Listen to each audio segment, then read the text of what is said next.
Hello. Welcome back to COE live streams.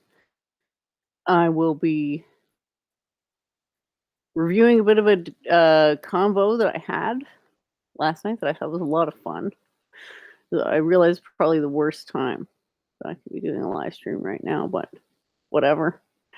I told myself when I started out this channel, I was like, I'm going to do one a week at least. I'm a bit of an introvert, so I was like, okay, set the bar not super high, but realistic enough. So I had a fun time debating T-Jump, but not that fun. But I kind of knew if I went in there with like whatever the BTFO, right, the pre-planned BTFO, where the person's gonna be like, zero chances I was gonna go back on that show afterwards. I still haven't been invited back, so I don't know if that's circumstantial, but I tried, and it still didn't. I haven't been invited back, but maybe I will be. We don't know. We'll see what happens. And then I've been hanging out on the Amy Newman channel because it's just like you could just it's a place to be yourself. Who you are is someone who really, really, really likes to talk about debates and formal logic. So I've been I don't want to say improving my rhetoric there because I would prefer to think of it as a teaching opportunity more so than anything else. Like I'd always rather be teaching. If I were so inclined to get the bumper stickers, I'd probably have one that was like, I'd rather be teaching. So yeah, this is not so much that because I've noticed, I mean, I've been doing debates for a while on the internet, but sometimes they're just so discombobulated that you can't really pick up on any type of format other than like just random nitpicking from random people who shall remain nameless. Really, the only pattern I'd noticed was vague meta-analysis of what I was saying, or ad hom type things like, "Were you to make that statement?" And at some point, it's like, okay, like I suppose anybody likes getting attention, but at a certain point, it's like, what's the point of all this information? Oh, right, it's to be like,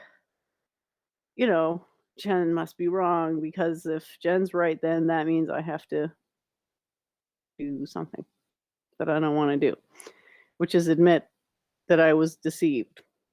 But what makes sense when you realize you were deceived? To double down on it in the hopes that no one else will notice? Or to just be like, okay, I was wrong. So like, there's just no, to come to the point of the stream, okay, there's literally 3 people watching and nobody's made any comments. So thanks to 3 people or 2 people aside from me for watching. I really appreciate that. I won't even put on the comments because I just want to get to the point of what I actually did the stream for.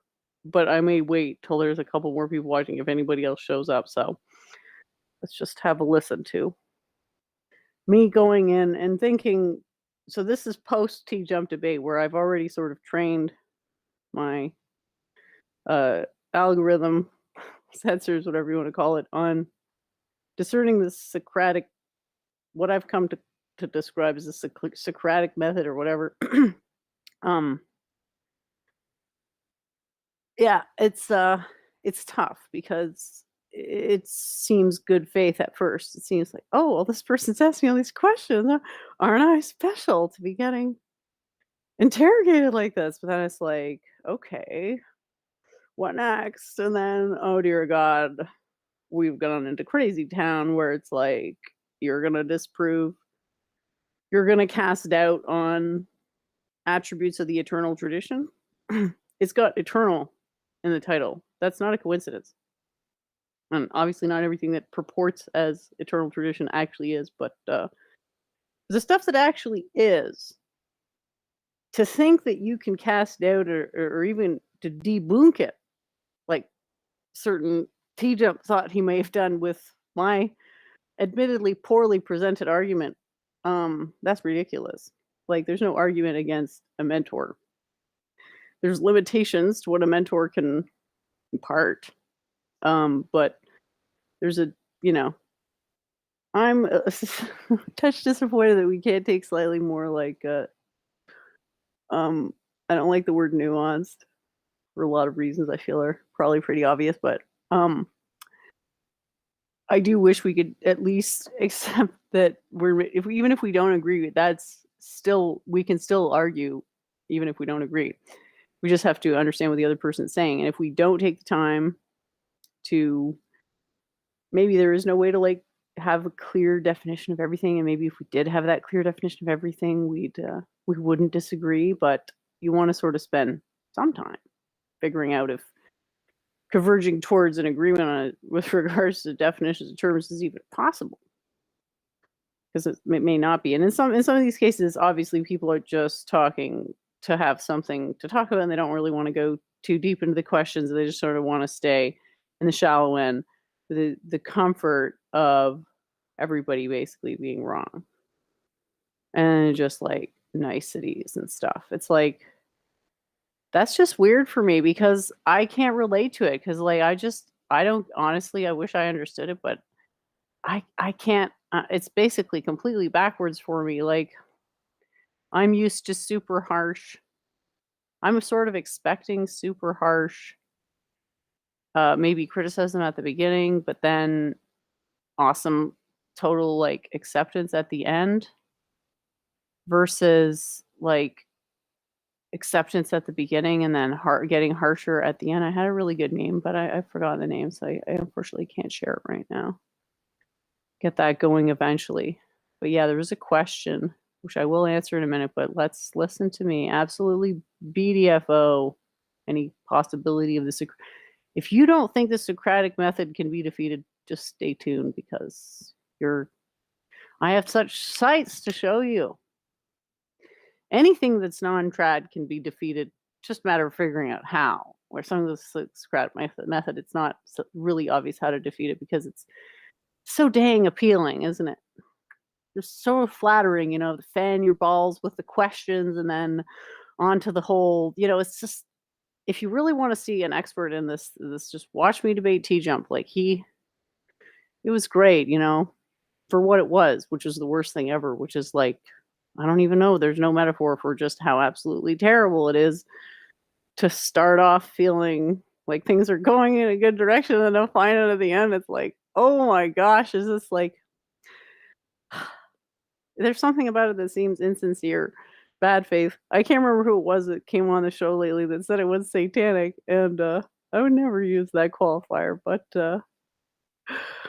it's giving yourself an upper hand.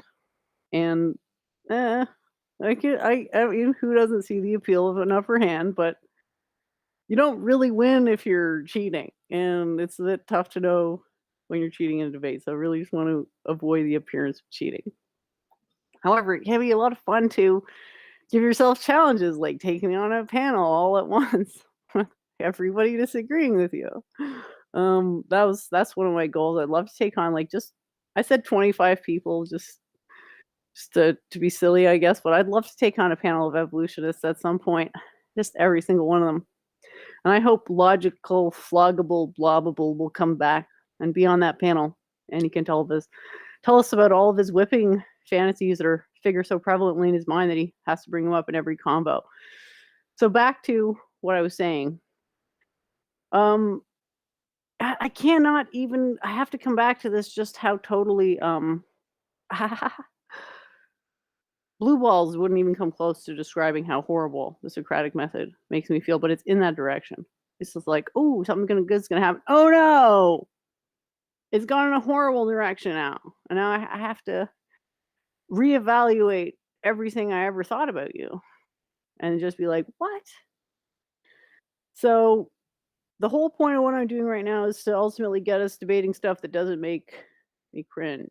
Because, like, some of these combos are non interesting. People are super cool and interesting, but the combos go in a direction where it's like, You just spent 5 minutes making an absolute dog shit metaphor, and no one has said anything, and I for 30 seconds, and I've been cut off by 5 people. It's kinda like, in what universe is that fair? Like, fairness, give me a break. There's really not any such thing. Can simp to various ideologies to varying degrees, but fairness, no, that's not really a thing. You can converge to fairness with insisting everybody talks for the exact same amount of time, but then you're into problems of sounding verging on somewhat robotic. So here we go. So what's going to happen here? I'm just going to completely, basically, try to not go in the normal direction, because I think, for the very few people out there who actually have something to say, you shouldn't let your balls get fanned by the Socratic method, because you're basically, like a bug going up into what are they called? Venus flytrap.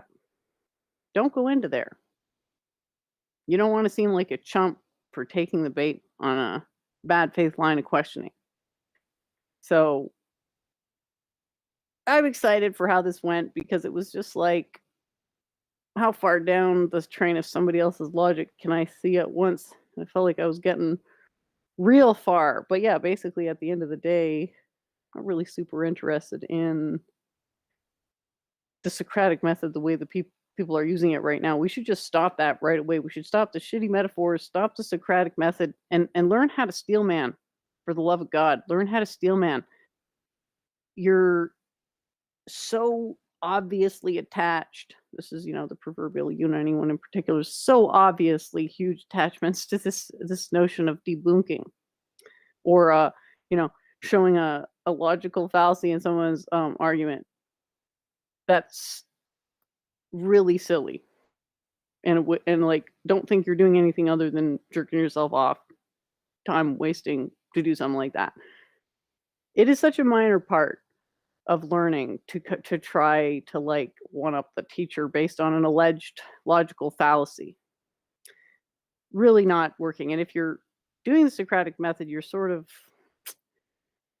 in a way, you're presuming that you're the teacher, but yet it always seems to come from the person who has less knowledge. So that's why I think that's why that guy called it satanic, 'cause it's like a power inversion. I really don't know. Don't quote me on that. But anyway, hopefully this is good. I enjoyed it. I'm just gonna basically check it out and re-listen in.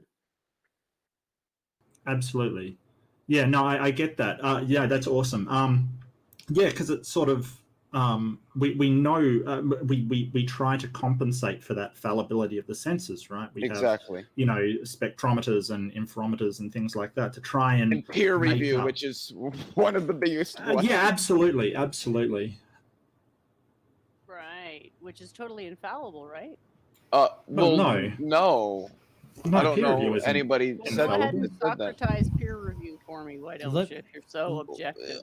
Wait, what? I'm Socratize? Sorry, Jen. I'm not sure I understand that. Yeah, Jen doesn't think peer review is legit.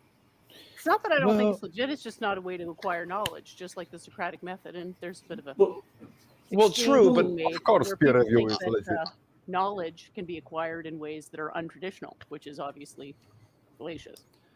Well, I think it's a way to review and check that knowledge is that knowledge, or the knowledge that you're sort of professing, is ubiquitous. You're presupposing you get knowledge from this method in the first place.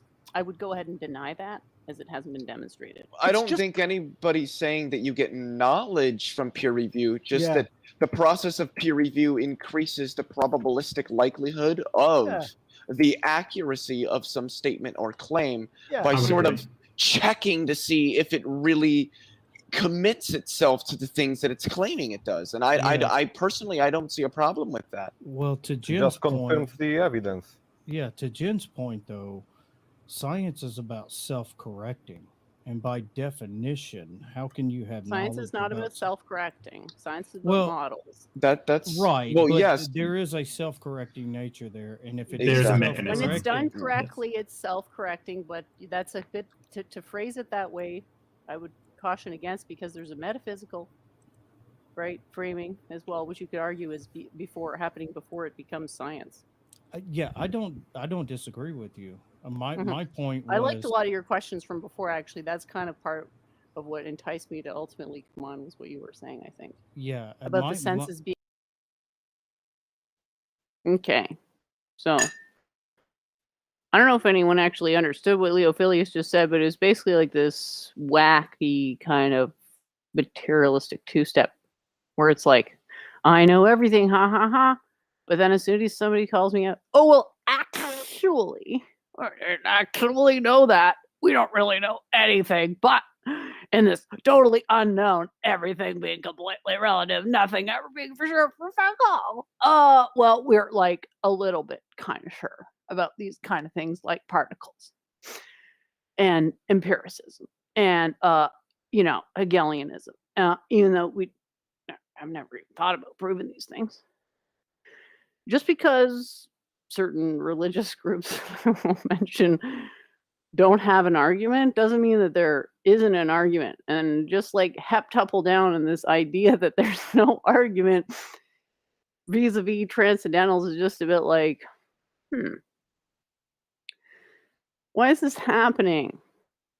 Why can't we just meet halfway? This makes me think it's like, I don't want to say shills, but I'm thinking shills because, maybe not in the paid shills kind of way, but people who, even if you are on the search for enlightenment, there's still ego shelling going on. It does its own thing. Philosophy is not about ego shelling and being lazy. It's about being brave and going beyond limitations. Just laughed so hard when I realized how people, I won't mention who, certain people seem to misunderestimated the difficulty of philosophy.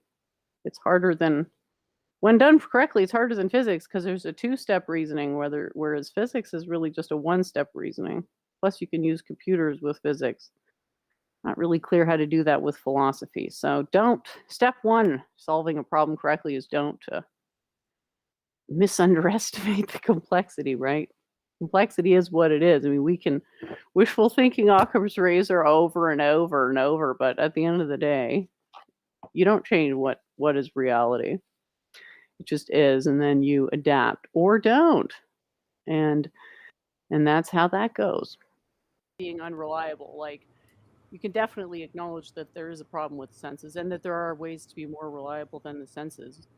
Yeah. Right. And I agree. And my point is, if it's self-correcting, how can it be knowledge? Because it's constantly fixing what we thought was true.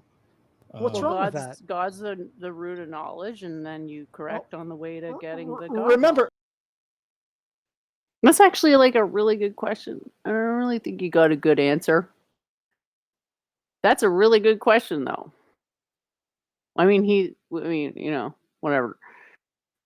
I would say you don't look at the conclusions of the theistic arguments. Look at the substance, the structure, what's actually being said, and why certain things have to be true. Because some stuff's true that's basically 100% counterintuitive. Like, I would say panpsychism's pretty counterintuitive. But it's still true because it's unable to be proven false, and that distinction is quite subtle, because there are times when unable to be proven false does mean true, and sometimes when it doesn't, and it all has to do with how much energy is in the system. So logic is really not just a simple motive potence and whatever else that isn't even really logic. And I mean, induction, don't even get me started. But hopefully I'll be able to cram some of this wonderful knowledge into some strategic people's heads, and we could just, fix everything. It wouldn't be the first time.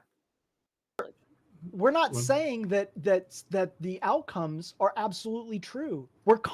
Science is constantly course correcting. We acknowledge that. I mean, we're trying to hit the bullseye, but we're slowly getting closer and closer. Are we ever going to hit the bullseye? You're not getting closer to knowledge. You're getting farther away. Wait, That's the whole point. can I make a clarification here really quickly? That's just a total speculation, Jen. I think we're equivocating. All other scientists disagree with you, or most of them. Ad populum. But wait, I think. But they're hold on. Let Leo. I think Leo's going to hit something. Yeah, let Leo go ahead. I think there's a problem here. As I understand it, I don't think a lot of those philosophers who work in epistemology would. There's very much a debate. Like, is it a fucking fallacy to never address the substance of arguments and only ever go hunting for fallacies?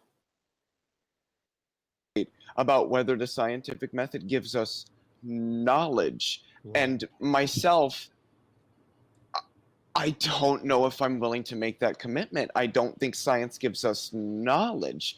I mean, and I think Eddie has a point. Like, we once thought that atoms were irreducible, and we knew that atoms were irreducible until they were reducible. I mean, I think science gives us very, very processes guaranteed term scientific true science, but I think we all within pretty much every. And to his point, here's what I was thinking about, because this was presented to me this week. Just a suggestion, Leo. Nobody really wants to hear you go on for a minute about how you don't fucking know anything. Okay? I think it's probably safe to just presuppose that and just, let it be left unsaid. When because like I said, I'm extremely high on scientific findings and things, but the truth of the matter is science works, and that's what science is geared towards, and engineering is, it works. It's not geared towards knowing the reality of things. It's not geared towards trying to find what truth is or things of that nature. People used to believe that science works because of God until something called Christianity made everybody stop believing in God. So time to kind of look in the mirror in that respect. Right. And that's actually where I was going to go is, Newton was laughed at for his Newtonian physics. And then Einstein was laughed at for his theory of relativity. So when we look at science, we have to understand quantum mechanics was laughed at by everybody because it just sounded fucking silly. Absolutely. And that's the thing is science works as far as technology and ingenuity. It's not a field for discovering the why or exactly the what. It's about how the world. We can have knowledge of how the world works in specific situations at specific times, and we can build on that knowledge for technological advances and things of that nature.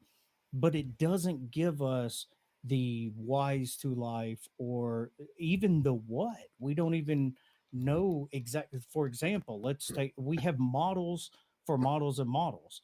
And then if we take and we reduce science down, we get to all the different fields. We don't know what energy is. We don't know what the Higgs field is. We don't know what gravity is. We don't know what all of these, the strong force, the weak force, nuclear force. We don't know what all these things are. It depends on what you mean by that. I think you're I think that's kind of somewhat disingenuous to say that we don't know. We may not know. We may not know absolutely, but we have very good knowledge of. They are nothing but axioms. You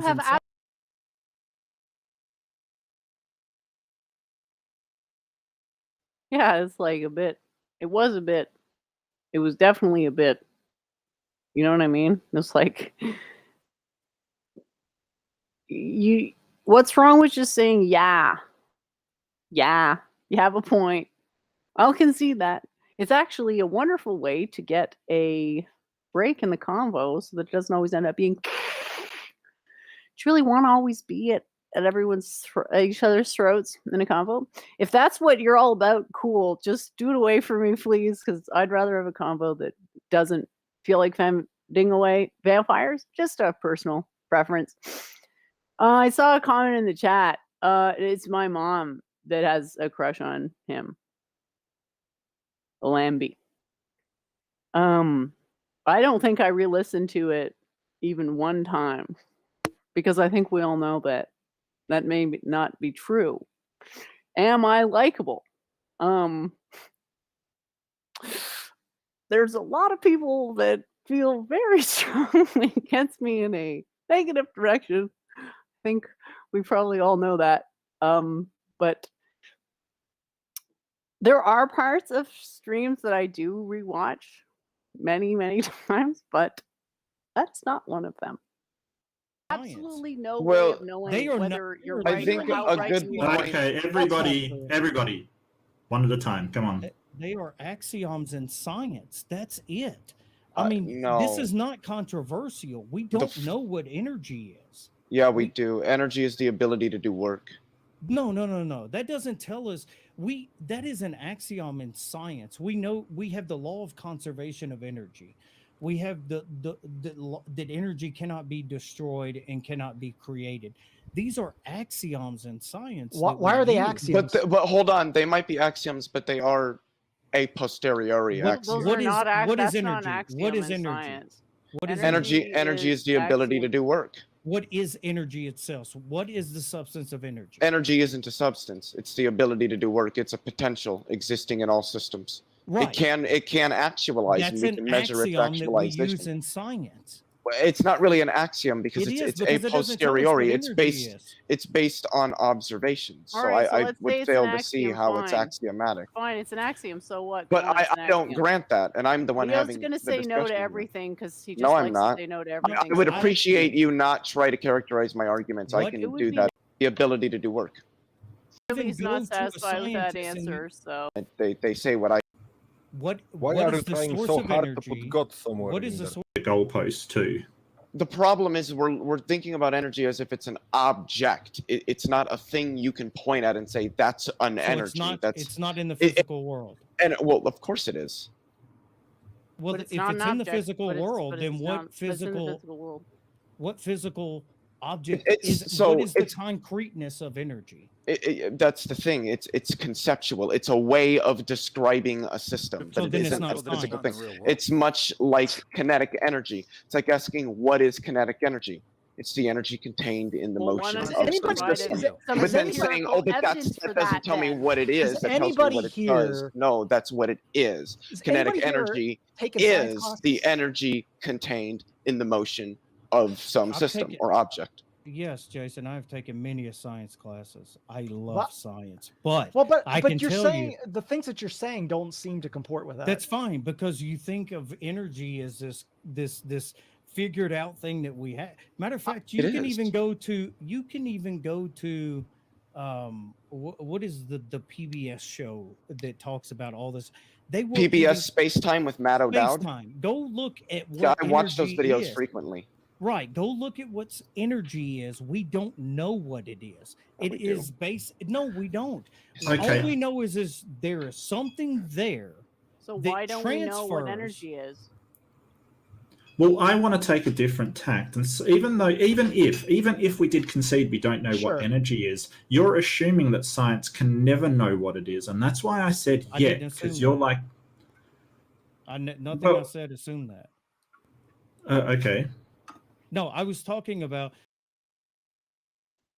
Okay, so yes, energy in some sense is axiomatic in science. Is that a problem? Yes. Okay, this is a huge problem. Okay, because we keep coming back to this issue with metaphysics, and people say, well, metaphysics isn't a big deal. It's like, what do you think? It's just some mass hysteria thing? This little like conspiracy we got going to sound smart where we're insisting that the metaphysics are a thing? It's very much a thing. It's just really hard to exactly sort of put it into words as to why it's so important, but this is a good example. It's like science isn't going to discover the nature of energy because it's already axiomatized energy. It's already, as Leo said, the potential to do work. It's already got a definition. So even if something, that was technically energy by some definition got discovered that wasn't in conformity with the definition we're already using, wouldn't be acknowledged as energy even if it was. That's sort of the point of changing metaphysics. Because how many different metaphysical systems are there out there? Infinity. There's, in some sense, more than infinity because the axioms are non-commutative. So the order in which you instantiate the axioms. If it's like ABC or ACB, those are going to be different metaphysics. So it's definitely non-trivial.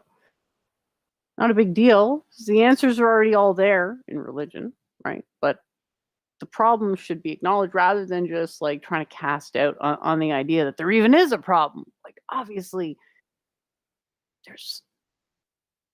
if there's no problem, then we just spent 3 hours and 22 minutes streaming for no reason.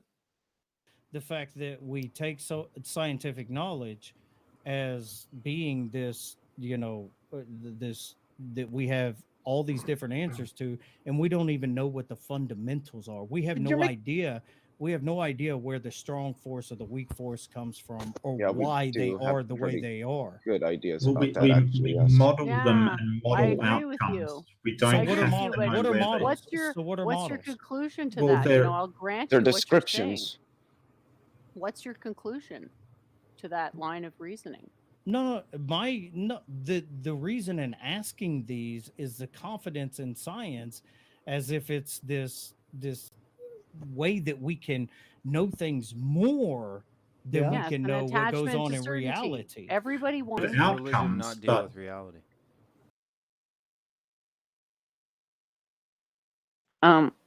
Just want to say, there's a comment in the chat here that stream wasn't great. Well, let's look at all the other shows on that channel, and compared to some of the other shows, there are some things that were improved, and then there were some things that weren't improved. Like Leophilius seeming to think that he could just dominate the entire thing. It's like, you don't get to be the inquisitor, okay? Everybody should be, I don't like this saying, but all things considered equal, everyone should be trying to speak for about the same amount of time if you care about things like politeness. But some people just really love the smell of their own farts. And Leophilius is one of these people. And I'm glad to see that he's taken, an interest in consciousness, and hopefully he'll wisen up soon and realize why I advise people not to debate publicly until they're at least 30. Yeah. Yeah, I know, Don. I just try to put a positive spin on it, 'cause it's like, what was good about the show? Well, James, I think it was this one, if not the one before it, where he said that sort of laying down the law to some extent to try to keep the stream. And then when Amy said that about the clean sound bites, right? It was like, that seems to be a step in the right direction. The overall conversation was pretty good. I know I did a couple of cutoffs, but that's just me getting excited. So hopefully they weren't too bad. Just because, you sort of just, the people you talk to just rub off on you, I guess. And Duva does that, it's just like an excitedness thing. Hi, Tinkle Tink. I think I called you Tinkle Think like a million times or something. Because I'm dyslexic for that particular combo of letters. Anyway, yeah, I mean, it's tedious, Leo. Stop. It's really horrible. Like, literally, nobody likes it. Nobody thinks you're like this super smart dude. Like, if people are still not sure if I'm super smart, no way in hell anyone thinks you're super smart. Like, get out of your own head, not just Leo, but everyone. It's good to just sort of imagine, like, how am I being perceived exactly, and maybe just think a little. If you don't care about your own images, think about how heavily you're making me cringe. I have so much empathy. Your cringy public self-humiliations are painful for me. So, if you can't do it for yourself, do it for Jen. Yeah, science My doesn't stuff deal is with certainty more of in outcomes. Yeah, that's accordance with correct. reality. Yet people who claim to like science don't agree with what I've said. So I mean, that is can't be true. science the best methodology that we have to explore our world and to understand our Not world? by a long Physical shot. world, Then what- I think. then what What's largely. the is? better one? Yeah, what's the better one? Traditional pramanas and What do you mean by Traditional tradition? what? religion. Traditional what? What did you Traditional methods of proof, which are called pramanas, Mm-hmm. which you could theoretically do without being in a religion, but I don't know how you would. because it's You mean, very hard. what You is need it? God to Puranas. do it. Puranas, like the Puranas. No, That's not what you're the saying. Puranas. Those are Okay. derivative latter-day texts. Can you Okay. spell that for me, Jen? Pramanas. So different schools accept different Puranas. So the problem we're we're basically at this nexus of conflict where nobody's willing to commit to a Pramana because they see it as a weakness. But it's not a weakness I don't even know because what that means. I clearly. swear to God, this is like so wacky. Sometimes, Jen, I agree with you sometimes, but sometimes you go off on this deep end, which I'm like, I just cannot accept. I don't know how to even anytime, fathom. anytime world. somebody questions things that they think that we know for certain about science, this is what we get. I'll You're way grant off you on the everything deep you've end. said about science, but I'm going to say it's because of Christians that this happened. There was never a problem in knowing these transcendentals before your religion, so I just want you to know that. That's So, cool. Jen- That's Accept that fine. fact. I don't deny that the Catholic Church had an absolute hold on knowledge and philosophy and science at a time, but that has nothing to do with now. It Absolutely does.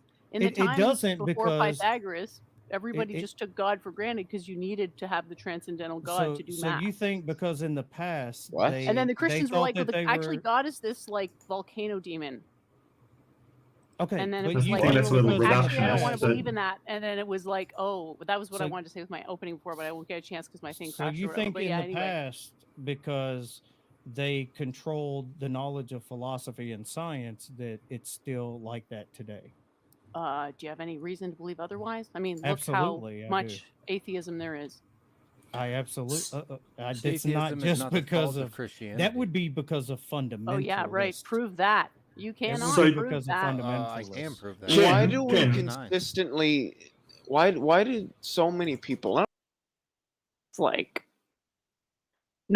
no, heckin' Christianity didn't heckin' cause atheism, Marino. What the fuck are you talking about? How the hell could you ever know that? Do not. Okay, if you hear somebody snap judgment, say no with something they just heard, guarantee that it's 100% true and they're just suffering from cognitive dissonance. Because it's like, it's not no, as in matter of fact, no, it's no, like on a movie when it's like the worst thing you could imagine happened. No, I was wrong. It's like, okay. Yeah, everyone's gonna have those times. Like, if you're feeling sad that you're dumb, come and talk to me. And I can tell you a story of people who have made such bigger fools on the internet of themselves than anybody at this point ever could. Because now it's the same fumbles that fumblers were fumbling into back then. Well, I guess, the safety guard rails have been erected to some extent. Thank the Lord. All right, let's continue on here. Just gonna see here what people are saying in the chat. Dawn is old school and thinks there should be an even number on each side. Yeah, that's fine if you want to have a certain level of discussion, Dawn, but you got to set axioms at some stage and you have to commit to the axioms because that's the only way you can actually have a real debate because you have to interpret what do the axioms predict. So it's not just axioms and let it rip. It's threading axioms and conclusions and maybe having to reframe again and impose different axioms. There are multiple axiom systems. You need multiple axiom systems because the truth is so complicated that, well, first of all, perceiving it in its totality, you could just forget about it because you can actually prove through logic why that's impossible. But then to see a sort of, if you think of what a fractal is, it has a basic repeating ingredient, an element of irreducible complexity that once it's programmed, it could sort of keep the fractal going. I don't know what that's called. I would say it's like a quantum, the all-in-one or the essence.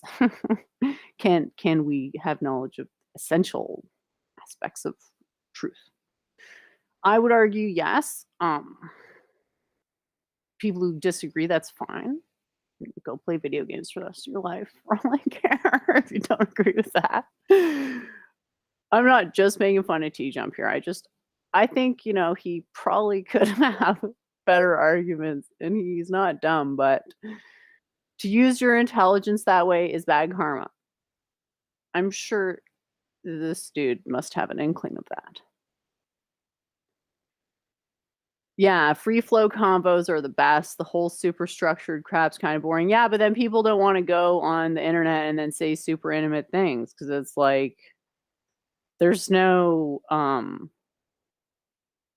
value to saying secrets about yourself on the internet, which is what's going to come out in a free flow combo because people are not used to having to say the things they have to say. Not that they were secrets, they're just like unsaid things. You don't want the first time you make a divulgation like that to be at a public live stream.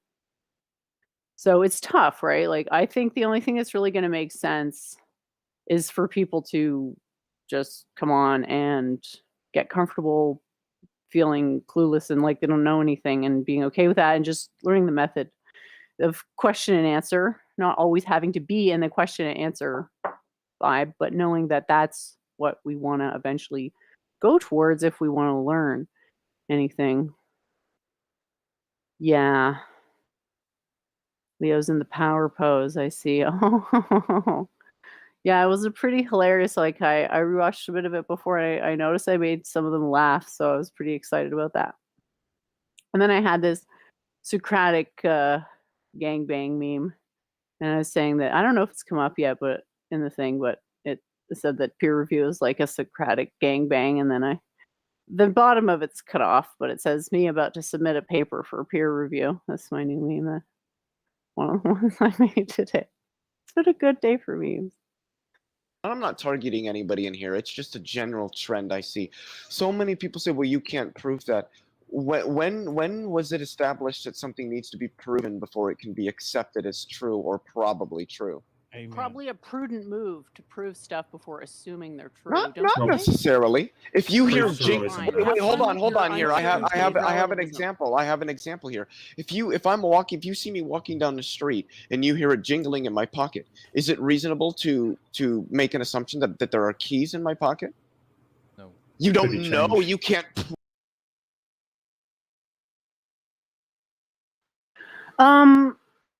Just have a fast, Leo. Take a metaphor fast, because rambling metaphors to try to eat up time in between Socratic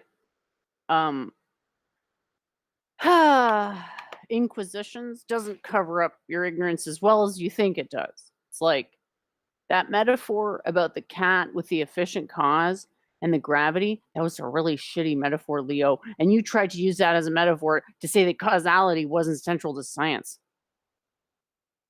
That makes me think that you're a troll. To be on a level of sheer arrogance that it would take to make an assertion like that, while also trying to cast doubt on such, well demonstrated supposition. One would really have very little other to conclude than that you were coming in bad faith. So why don't you try and prove me wrong, Leo, and actually be humble for a change and speak as much as the average of the three people speaking the least, because your opinion is really not worth more than that. I know. I've debated you. You don't know my opinions. You don't respect them enough to learn fuck all about them, even though we debated. You're no better than T-Jump. And which brings me to what I originally wanted to mention with this whole stream thing, which was this comment. Maybe you guys in the chat can tell me, like, should I be mad? No, yes, I don't know. But I'm just thinking, this is just getting absurd. Like, how many times do I have to say that there's a blog with there's a search bar on the blog You have a mind, presumably. Go into your mind, think, what am I interested in? Put that word into the blog. If it comes up, maybe a list of articles will come up. Okay? Maybe. Now, if I go to periodic table on my blog, like just only searching that, and another thing, mind you, that if you go to this very YouTube channel, the literal introductory video is go to the fucking blog, go read the blog, go read the blog. Literally, when I did the debate on modern day debate, it was a link to the blog. So I'm not afraid of anybody reviewing my work. Now, to then say that I'm soliciting a peer review, well, you see the problem with that, right? Because that kind of implies that I have peers. Do I have peers? And I realize it's actually part of the problem. It's kind of funny. It's like no one wants to look at this stuff because they're waiting for my peers to do it. And it's like, I don't have peers, dumb fuck. And it's not like a bitchy thing to say that. It's, I'm what? I have to lie now to assuage Christian morality that supposedly isn't there. Oh my God, I'm too good. So let's come to this wonderfully strange question. So let's just look at how many times periodic table. How many times a periodic table get said? Older posts on the blog, really a lot of times a periodic table. Like, I know I have mentioned this thing a lot, but it's divine knowledge. You can't really set the terms of divine knowledge, can you? You can't set the terms. Ooh, oh, I'm good. This is an old one. What's the word? Predictive model much? Anyway, I talk about it all the time. And guess what? If it doesn't make sense, you can talk to me directly. I'm not that hard to get in touch with. I'm happy to explain things, very happy. But I don't get that. I get people coming to me with their theories, and it's like, okay. All right. If you were coming in good faith, you would have at least read one friggin' thing on the blog. You would have read just literally anything. Anything you could have read, literally. All of these articles reference the periodic table. You could have looked at any of them. Even just looking at the latest blog post has diagrams. And the question the person is saying here is, let's look at the first bit here. Where can I find the blog, the 3 periodic table? You're growing in size, so it only makes sense you should be growing in scrutiny. I highly doubt it, because people don't really change their minds based on that. People change their minds based on a bunch of stuff, but not that. So if you'd read my blog, you would have a better idea of why people change their minds, because literally talk about that. Why do people change their minds, right? Like, why? Well, there's obviously more than one answer to that, but there's not infinity answers. So we can just go in and go through the answers. And if people bother to actually read this stuff, but it's like, no, because reading it means maybe we have to change our minds, and God forbid we should do that. Okay. Have fun with that. But yeah, like, I'm pretty sure it was my latest psychology piece that literally talks about it. There should be more people, it's just fun. I almost think maybe it's a troll post just to get my goat, but whatever. I'll like go into this more, because the long drawn out meandering shit streams where no point gets made, and people self-indulgently rewatch old streams. Again, I'm gonna name your name. That seems to be the thing now, right? And as David says, I really do need to learn how to monologue. So no, it doesn't make sense that I'd be growing in scrutiny. The most scrutiny would be in the beginning, as in the past, as in nothing's already happened, right? Now it'll be like, what's gonna happen now? I came out of the thing most people are afraid to even acknowledge exists. Very curious. Again, I hear curious, and now I'm just like, the hairs on my neck go up. Like, wait, curious. Oh no, alert. And I mean this impolitely, is honestly in a place up. Okay, I want to believe you. You have no idea how much I want to believe you. Do you think you're the only one who's discovered your knowledge, or are there others? Yeah. There's a bunch of people who would agree with my axioms. There's actually a lot of people in the West that would agree with my axioms, but not my interpretation. My axioms are really just that causality is a thing and the universe exists. So, I mean, pantheism is just basically, this is it. Might as well be as blissfully happy as possible about that fact. No argument against that. Has anyone else discovered, like, again, there are people, my knowledge doesn't refer to just one thing. So we can look at, what a mess here. Okay, so this latest one's pretty good. And it kind of comes back to this idea of, like, people think they're going to have some sort of, like, Socratic horseshit to throw on my beautiful, perfect stuff. No, you're not. I don't want your criticisms, okay? It was an insult at my job to have this stuff done to me. It's an insult now. Can we, like, who cares about Socrates? Like, look at this guy. He's ugly. You're going to do what someone ugly? Fucking troll looking guy. You have to admit. And in terms of, like, whatever, it's like, it's axioms, it's saying, here are your axioms.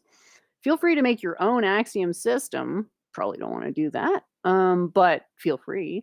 You can maybe even make a better axiom system than me, because, as I said, there's infinity many axiom systems. That's why this stuff is so hard, because you have to line up two sets of axioms.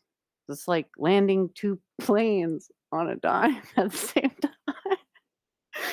No chance, basically, you're gonna get it. If you have no freaking clue what you're doing, no chance you're gonna get it. That's why we always lean on an initiation. Initiation is what allows you to land those types of seemingly impossible things. Lambie, I know you're trolling me, so I'm gonna let it slide. Okay. I don't want to read the Reddit or idiot one. Let's just leave it in the past. Let's go into the future and be smart again and care about stuff that is important again. So it's like, you want to criticize the quantum periodic table. It's like, what? Magnesium isn't lustrous enough, Gold is too orange. It's like, you can't criticize the periodic table, okay? Eventually, I'll help someone write a book about how to use this object to do a better job with organic chemistry. Because right now, the way organic chemistry has been approached, this is sort of goofy, right? It's this whole particles thing. There are no particles. Let's just start calling them sharticles. And then when people look at us funny, you just act like nothing. And then if they're like, what? Just be like, particles, man. And then just pretend like nothing happened. And then maybe we can, like, decondition them, and then we'll go over to waveforms. I'm not crazy about waveforms, but I don't know what else to call them, because that's literally what they are in this whole, let's call it a wave equation, and then have to be integral of phi star phi over whatever boundary. It's like, no, that's mixing up all the axioms. It's completely, I don't even want to say glossing over the fact it's bulldozing over any potential awareness when you could have the actual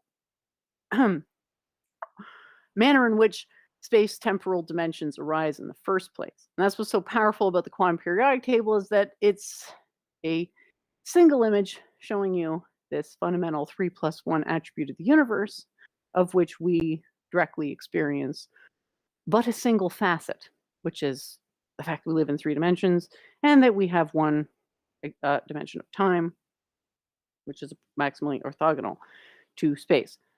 You can't argue against that. To think that you could is just, it's lunacy. So I'm not sure what you think that scrutiny is going to do to my ideas. go ahead and scrutinize them, but they have been out for quite a while, and I have quite a lot of people who, I don't want to say despise me, but they're not large fans of mine. Unless we're counting negative eigenstates as positive. So all that to say, please feel free to read the arguments and judge them on their merits. You're going to have to stop with this clinging compulsion that many people have to want to run to some type of error or what is it, a logical fallacy. How often do I point out logical fallacies? Think about that. I've got tons of material on here. You can listen to a lot of stuff that I've said. How many times do I truly say that? It's like, actually, you've done this fallacy, you've done that fallacy. Why would I do that? There's no reason to do that. I'm not doing this to feel smart. So my only conclusion is the fallacy pointer outers on some level are doing it either because they don't know any better or because they want to feel smart. But once they've been shown how to do it better, maybe it's time to take the plunge. It's way more fun to argue this way, much more creative. So I don't really see a future for these uncreative, I'm not really sure, reductionist, materialistic, drivel type, casting doubt on what would appear to be fairly reasonably obvious suppositions and trying to fan the flames of what would appear to be schizophrenic delusions about the nature of reality, like the idea that laws of physics can break or that particles can exist. Yeah, that's not what I would call sane. So in terms of there are others, obviously the source of this knowledge isn't me. So of course there's others. The ones who gave me revelation, right? Is there anyone alive? I don't know exactly what the form of other people's knowledge is taken. I'm familiar with some people's work, and there are many ways to understand truth. So good chance there's people who've understood it way better than me in other facets of it. It definitely points you at them, but you'd have to sort of accept the axioms that this is a legitimate discipline, right? So that does appear to be where we're kind of stuck for the most part, because people just don't want to face the fact that they don't know anything. But it's like, you're going to have to face it anyway. You're going to have to come out of this horrible platonic prison cave eventually. I ask because I think if you believe you're the only one, it must be incredibly tolling on you. No. I think it's tolling on. It kind of feels like it's tolling on everyone except me. Because I already know the thing. But everybody else would be way better off if they also knew it. But I can't make them know it, nor what I want to. So from what I've seen, and I can relate to this a bit, but I was so bullheaded that it almost, I don't want to say it didn't matter, but it almost didn't matter. Like, I've definitely seen a lot of people try to do some type of treatise of merging East and West, quote, philosophies, right? Because West isn't really a philosophy. A lack of a philosophy is not really a philosophy. Trying to shit up every line of philosophical inquiry is not a philosophy. But yeah, there is something. There's something true to Occidental science. Otherwise, it wouldn't work. That truth just has to be threaded to the right point. And other truths, right? Because that's, conservation of truth. There's metaphysical structure of truth that could be cross-correlated or translated. I'm not sure what the word is, but a lot of people have tried to branch one into the other. It's like flex, be like, oh yeah, I unified that and that and that. And I've seen people try to do it and it'd be nowhere near what you'd consider anything remotely satisfying. Now, arguably what I have done isn't satisfying either, so yeah. I would go crazy thinking I was the only one with the quote truth. No, I've never felt like that because everybody has some awareness of truth. Even the shittiest person you ever met has some little. The word in French is ficelle. It's a good word, but I guess it's like a thread, but it's a teeny thread. Everyone has a little teeny thread of God in them, so. No, it's maybe, yeah, I can see why you would think that, but that's your own ego holding you back from pursuing enlightenment. So there's always a sort of a fever pitch of rejection that comes in when you're like, oh yeah, I'd like to go on the path of enlightenment. That would be cool. And if you're not really dead set on it and willing to make, I don't want to say sacrifices, because like I think it is possible to have a pretty full life without too many huge, let's just say, commitment and discipline.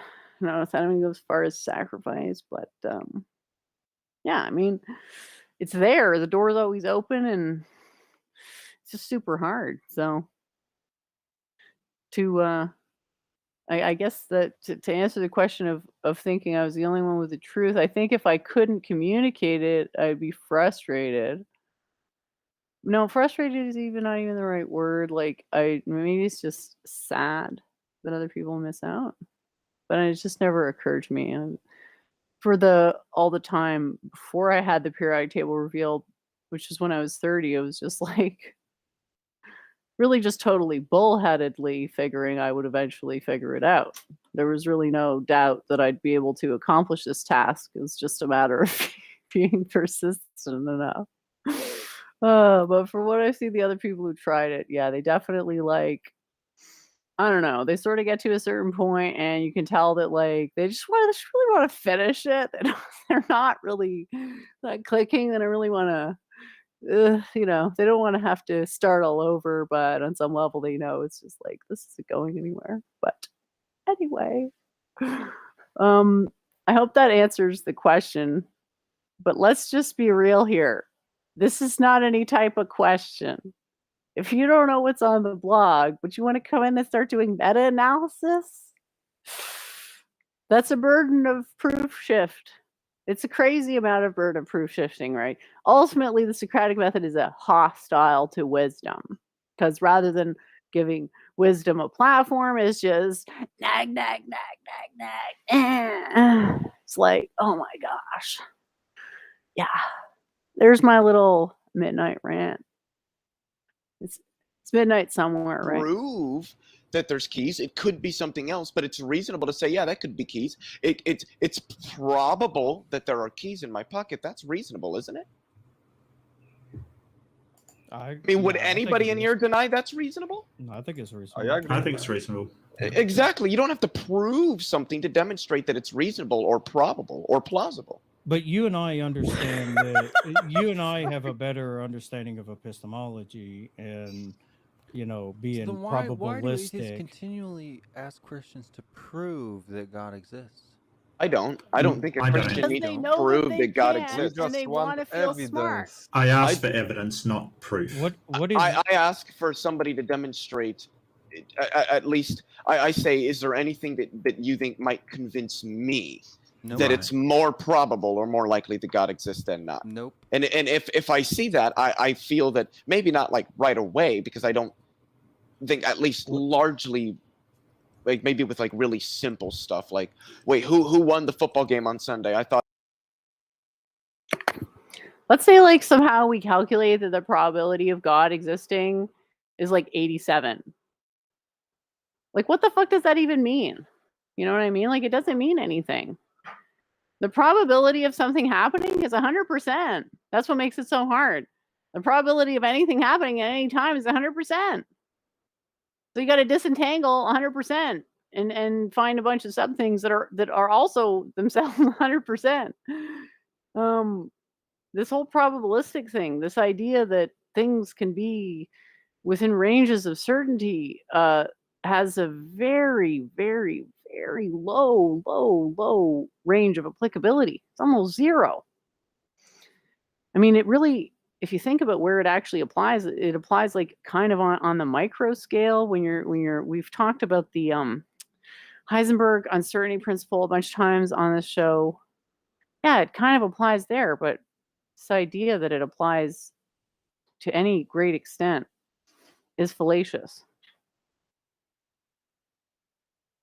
Thought it was the Buccaneers. Oh no, it was the Packers. Oh, okay, okay. Like we can correct ourselves on small stuff like that immediately, but with more fundamental stuff like this, it takes us time before we change our minds. I think anyway. Will, I got a this is question why for Jen I'm- when we've got a sec, by the way. Will, this is why I lean more and more towards Calvinism every day. You're welcome. You got a new adherent, Will. Someone's coming. Yeah, I do want my mission to normalize Calvinism is going well. that's Wow. I could never have been a Calvinist, but then again, I was also a Catholic, so no. I do want to answer J Mike's question. I mean, Yeah. J Oh, Mike's wait, thing. whoa, Yeah, I J saw Mike. Oh, Yeah, he was talking about, he said that I am talking more about the ontology of energy itself, but I was wanting a more thorough definition of what energy is, other than, that which does work. So it wasn't just about the ontology, but if somebody has an ontology, I would be all open to hear that. Also, Ontology sending is love, physical. J Mike. But J Mike's saying proof is is Mathematics and logic. mathematical. Yeah, that is In- technically true. In the Technically. rigorous sense, yes. Yeah. But I mean, I would agree with Leo that from generally that we're not talking about absolutist proof. And I think Eddie and I are in agreement that we're talking about probabilistically, what's the most in science works on that capacity. We're not even saying, Leo was oh, at one point we didn't think that we could reduce atoms down any further, but Until we did. Yeah. But before then we didn't even know atoms existed. So we didn't know atoms existed. Then we discovered atoms existed, but we couldn't reduce them down. Then we discovered that we could reduce them down. We pyramid in. So our knowledge is getting greater and greater, but it doesn't mean that we have ultimate knowledge, but we're just getting better and better. That is the value of this methodology, and frankly, peer review helps to support that. And I know that Jen disagrees with that. Can I answer Eddie's question really quickly? Bro, did you just presuppose the geometry of knowledge? How could you know what brings more knowledge? Probabilistic? Statistic? Consider what I'm saying, this Bayesian approach, this prior odds approach. Doesn't make a whole heck of a lot of sense. I worked in the field. I am aware of what gets passed off as science in legalism. Okay? I feel strongly the burden of proof for establishing this Bayesian crap is on the ones making the claim, because from what I've seen, I don't want to drop names, but I've got attitude from one of these people. Actually, two of them. It's not my fault that engineering is science, and whatever claptrap this isn't. I feel sorry for you, etc., but I'm sorry if I lie to make you feel better and pretend that your stuff is science or whatever. I'm kind of doing you a disservice, aren't I? There's some really important stuff I want to get to in a minute, but just need to get a drink, so I will just play this for a little bit more. So how I like to define energy is the potential for some systems to instantiate action. So when somebody asks me what is energy, what I'll often say to them is, if you have a system and that system can do a thing, anything, something. If you have some system and that system can do something, the system has energy. That's fine. Yeah, that's okay. I got a question for Jen when we got a sec. Yeah, I'm gonna let. Yeah, you. Are you gonna try to? Yeah, no, go. Yeah, now? Jason. Well, Jason, I've got a question about them. That's all. Go ahead. Yeah, I want to and let question. him answer.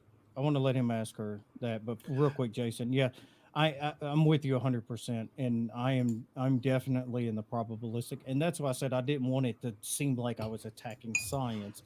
It's just when we have like hard empiricists and things like that who Yeah. rely only on science. That's why I have an issue. But I'm with you all the way. I think we Yep. absolutely can have a probabilistic confidence in, you know, scientific findings.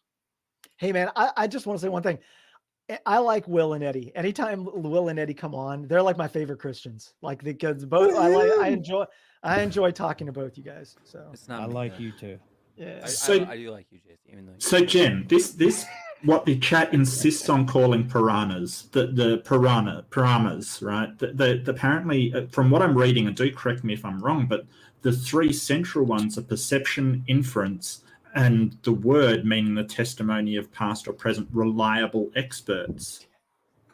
So I want to know how that meshes with saying that sort of peer review. Isn't that the testimony of reliable experts? oh, the comments are great. No, it's the finger wagging, hypercriticism, gangbang Socratic method of midwits. No It's offense. not I love the finger gangbang. wagging. It's, I mean, peer review is just simply doing a Here's replication the of thing about somebody peer else's. review is guess what about Jen, peer could I review? finish, It's self- please? I'm sorry, but peer review. Okay, that guy in the middle just looked up and he was completely shocked. So, if you want to know which part of the thing I rewatched more than once, heck, more than twice, well, this is it. So let's go ahead and just also I think Jason reacts just after here with a chuckle, but I'm sorry, I forgot the guy in the middle's name. This is when people use these fancy names, these non-normally names like super mega atheist. Remember the 5-minute rage quit guy? Could that have been any more perfect? So this situation's happened. It's like this is sort of like somebody just doing sort of like a troll, like a friend troll to me, like thanks. But let's just bring this back for 10 seconds and see what. Okay, just watch this guy's face when he says this. It's really when I say the thing. All right, he doesn't seem to have reacted yet. So let's try to go here. Oh, No, great! My it's potato's the- acting up. Finger wagging, hypercriticism, gangbang Socratic method of midwits. No It's offense. not I love the finger gangbang. wagging. It's, I mean, peer review is just simply doing a replication. Poor Mark was clearly in pain there. Sorry, Mark. Sometimes you're fishing for the right metaphor and you can only find one metaphor and all the others are just like they just don't quite. I swear I got this one, but it's cut off at the bottom. It says me about to submit a paper for peer review. That's what that says. So I still haven't quite got it like perfectly shared, but I think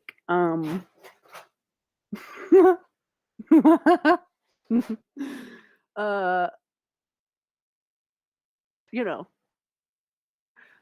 let's go back to the infotainment. Well, go back to the info section of the infotainment. You can see how Jason's cracking up. And this guy's just shocked. It's like, yeah, I just went there. Yeah, I just did. Yeah. I had to do it for the good of humanity. The thing about peer review is, guess what? About Jen, peer could I review? finish, It's please? I'm sorry, but peer review is self-evident. You don't need to defend peer review; it's self-evident, but it's not sufficient to get you anywhere. But please go ahead. How's Strawman it? my position. Jen, I you wasn't. made me blush. I wasn't trying to strawman anything. No, it's the replication of studies, so people do it. It's not finger wagging. It's just if someone gets a different result, someone gets a different result. They don't say you should have gotten this result. All of that is compiled together to make a consensus on what the outcome is going to be. It's not saying, hey, you did wrong. It's just people get different results, and that's fine. all peer Well- review is a mechanism that we've created in order to produce a standard by which we accept something to have more validity. Yeah, correct. I'd agree with that. Yep. Yeah, science changes when That was there's more actually very evidence well for, put. like religion. It's just And the thing- science, and typically, science in general has tried to work extremely hard. And again, it's not perfect. I know that there are flaws in peer review. Nobody is saying there aren't flaws in peer review, just like there aren't flaws in scientific methodologies. Well, it's an attempt to try to make it as objective as possible.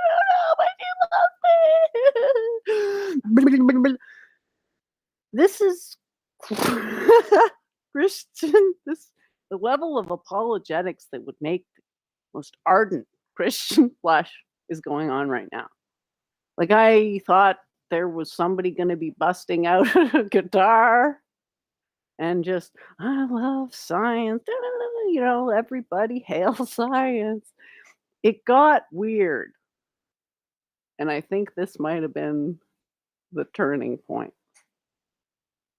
In terms of like multiple journals all over the place that aren't reliant upon each other.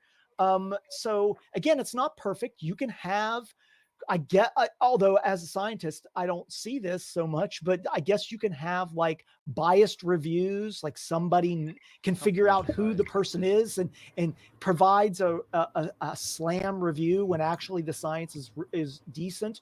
Or just a terrible study can make it through peer review, like the Totally. Wakefield study. It just made it through. Can I make a point to that really quickly? But that's good, because once that study came out and everybody examined it and started to scrutinize it, we're like, oh shit, this is fucked. It should never have been published. Yeah. This is a horrible study. Yeah. Can I make a point to what you said, language. Jason, really quickly? Yeah, please. So, Yeah. can I make Sorry, a point pardon to what my you language. said, Jason, really quickly? Yeah, please. So, in that it is it comes out in 3 years. Cold fusion. Does anybody remember cold fusion? Yes. Where those guys wrote a Yep. paper about cold fusion and they got cold busted on it. Like they Yes, got they like, did. it was just bullshit. gotta- And so yeah. I got And a many of question for papers Jim. like the journal Science and Nature Journal and the most reputed academic presses on the planet have very frequently, well, I shouldn't say very frequently, but They've retracted. when it happens and they know, okay, we know that somebody submitted something, but the methodologies were flawed, we didn't catch it.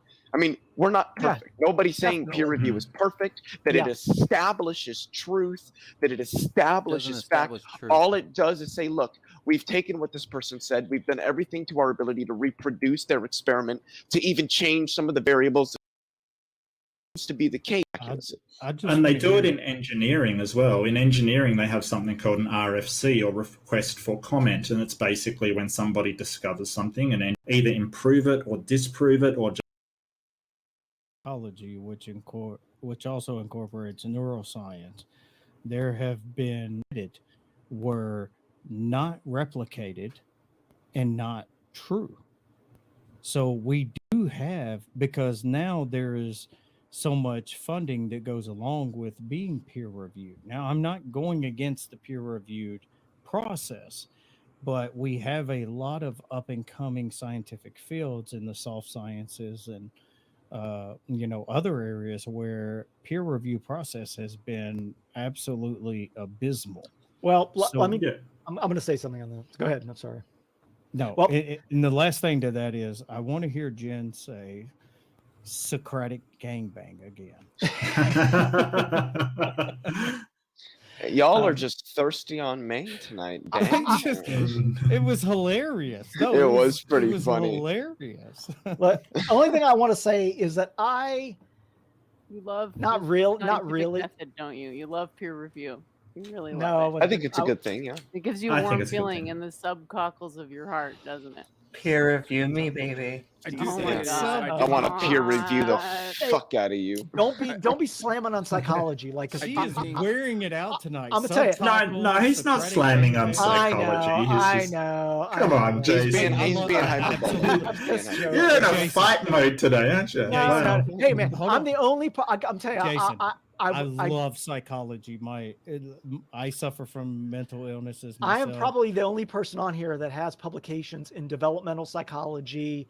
Like I have Rock multiple psychology pubs but what only thing I will say is, yeah, you're right. There was a major study that came out about reproducibility that was for psychological studies.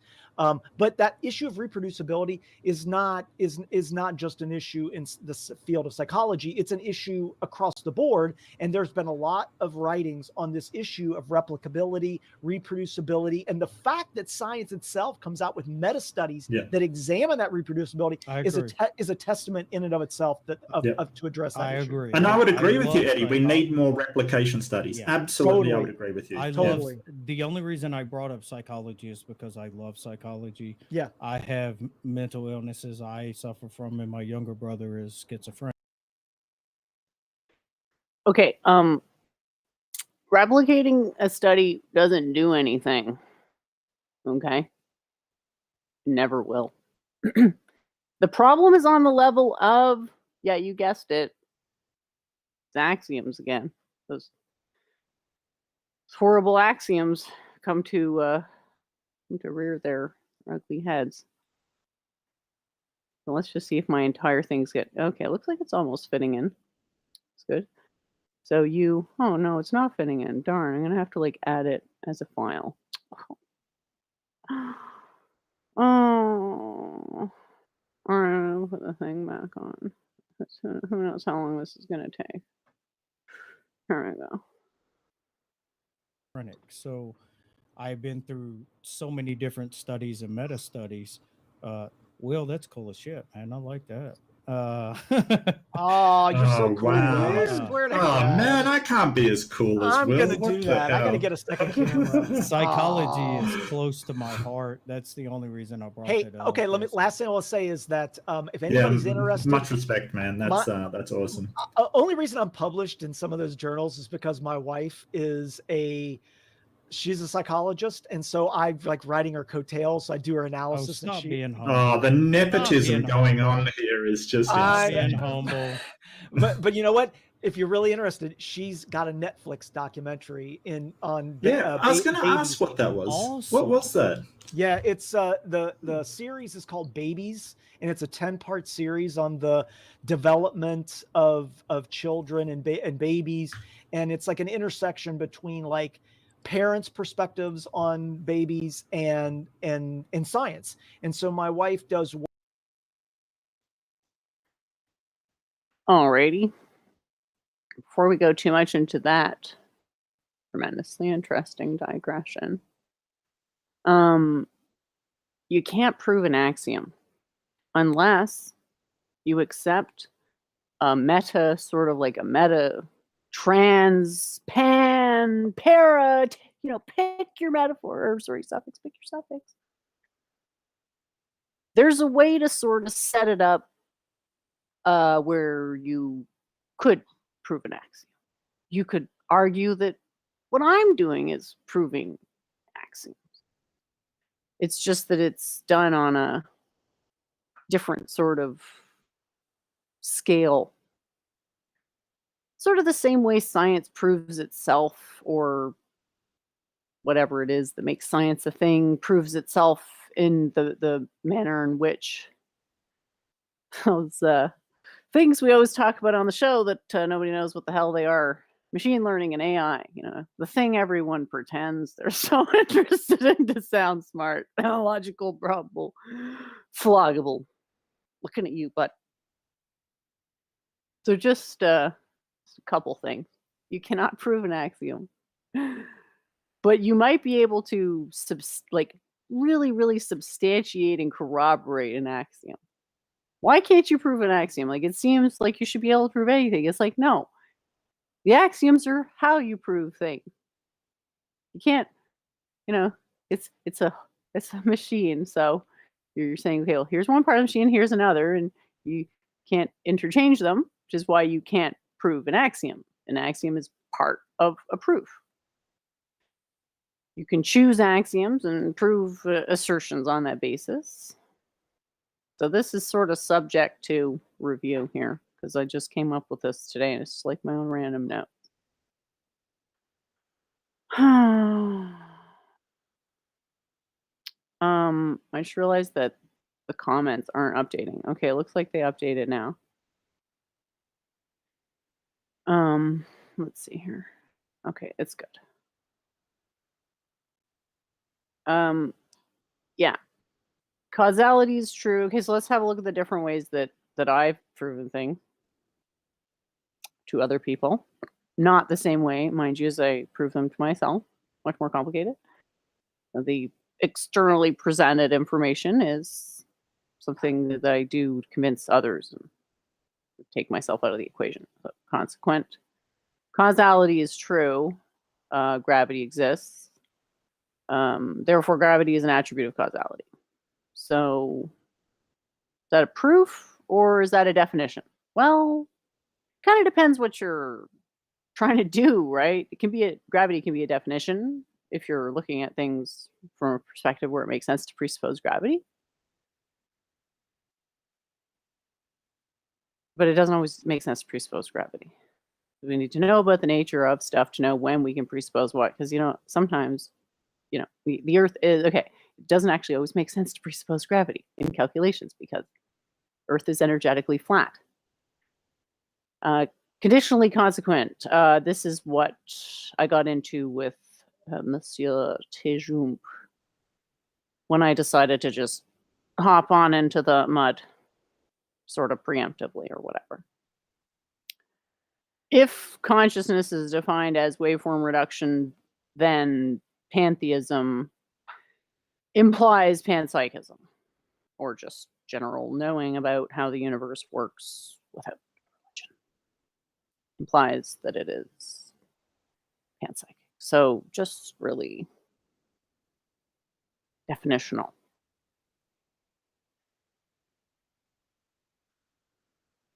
Tertiary, when we have something so very much more down the line, causally, like obviously, we were all in God's navel one back in the day or whatever, like, but it doesn't really matter because so much has happened. Like, think of the system that represents what you are now as like something that's got inertia and other attributes familiar from physics. It's like, how much inertia does it have from when it was created? Well, that was like for more than 4 billion years ago, right? So it's like, we still have that residual inertia? Well, yeah, in a way we do, because the monad hasn't changed since then. The thing that causes the ongoing change, the unmoved mover, thing that doesn't change but which causes change, just keep saying it until it makes sense, okay? That's the same as it ever was, right? So there's a proportionality. It's not self-evident at all. But you're never going to get your own consciousness. We're never going to speak proton type deal.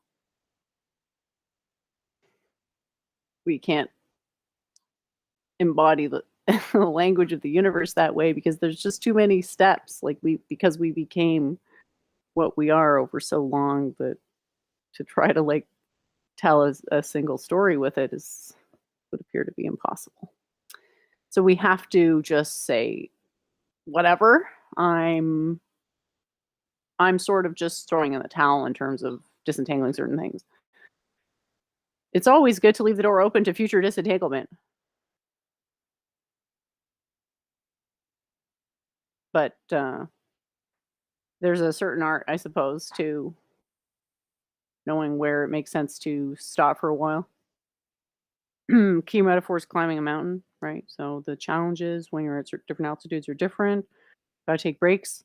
Gotta pace yourself is the ultimate thing, because ultimately you just never want to stop, which involves being in the super chilled vibe at all times. All right, I wanted to pull up. Okay, wait. Here we go. I got my other thing here. Perfect. Because really, what are we talking about is grounding being, which is, what the heck is grounding being? What does that mean? Well, what is the most fundamental sort of attribute of what it is that makes the thing a thing? Can't ground being back to what I was saying. Sorry, I don't want to go off the path too much. I did have a point with my tertiary derivative. You just need to re-axiomatize. Axiomatizing in a subjective manner. So the way that, for example, people like Plato, peace be upon him, would have understood things like that. These are re-axiomatized, if you will, as more transcendentals. Even though they obviously, weren't discovered until we arose, blah, blah, blah, blah, blah. We just say, well, they're monadic because whatever it is that's converged to what we are now has this unmoved mover. But we're so complex that we need more than one unmoved mover to model us completely. That's where we get these chunker things. Now, obviously, we don't have to go this far if I'm just caring about doing physics, which is really ultimately that's the most important thing, which is ironic that it never ever actually gets talked about. But anyway, I wouldn't need to go too far into some of these things, but just to finish up, I was thinking about this, about whether all proofs are deductive, deductions rather. Sort of I would say put a, dog ear that one for a while, because we have to sort of incorporate the measurement limit into. So there's a certain finality about the measurement limit with regards to computables. So how many independent observables, aka computables, exist per system? That's a fixed thing. Yay! We have a high limit. Upper bound. Additional information, which with which we can constrain any system. We understand the parameters, eigenstates, what have you, sufficiently well. So this comes to the last step. So what I want to get at is that most things you have to start thinking about them in a deductive way, and then eventually have some seemingly abductive step, but not quite. And bottom up versus top down axioms are, I just think humans are sort of built for top down axioms now that I think about it. So when we listen to some of these people, I think they're a lot smarter than maybe they seem, because they're sort of stumbling over their words to say stuff that just doesn't make sense. And hate to quote Claire, but you can't explain nonsense, and you certainly can't learn it. And that's why I dropped out of Gen Rel in university. I took one class. I was like, this is gibberish. I'm not doing this. I won't say all the classes I did that in, but there was definitely moments of being like, you don't know what the fuck you're talking about. Definitely. And I can prove it. So it's this isn't good for either of us. That was a side rant. Sorry. Back to the topic. Axioms have two possible orientations. Okay. So back to my original point, probably want to use top down no matter what. But that's been inverted in the modern day, that only bottom up works. So these particle things, that's an example of a bottom up axiom. Top down is more about the nature of how many, it's grounding being, which people don't know exactly what that is, but what's the most fundamental attribute about a thing? Well, what is, according to entropism, what is the most fundamental attribute of a thing? Probably, nobody knows the answer or whatever, but it's a sphere. That's it. And what does a sphere do? Well, it orients everything as a locus. It orients a boundary as a locus from a point. So that's the grounding of being, is orientation of boundary with respect to a point, a locus, which is a set of points, quote unquote. But really, you could think of it, I suppose, as a band or a loop, or it's the act of inscribing something inside a thing. So maybe Russian dolls. I literally cannot visualize this stuff in 3 dimensions. Maybe some people can. If you can, it's a Russian doll. It's just one.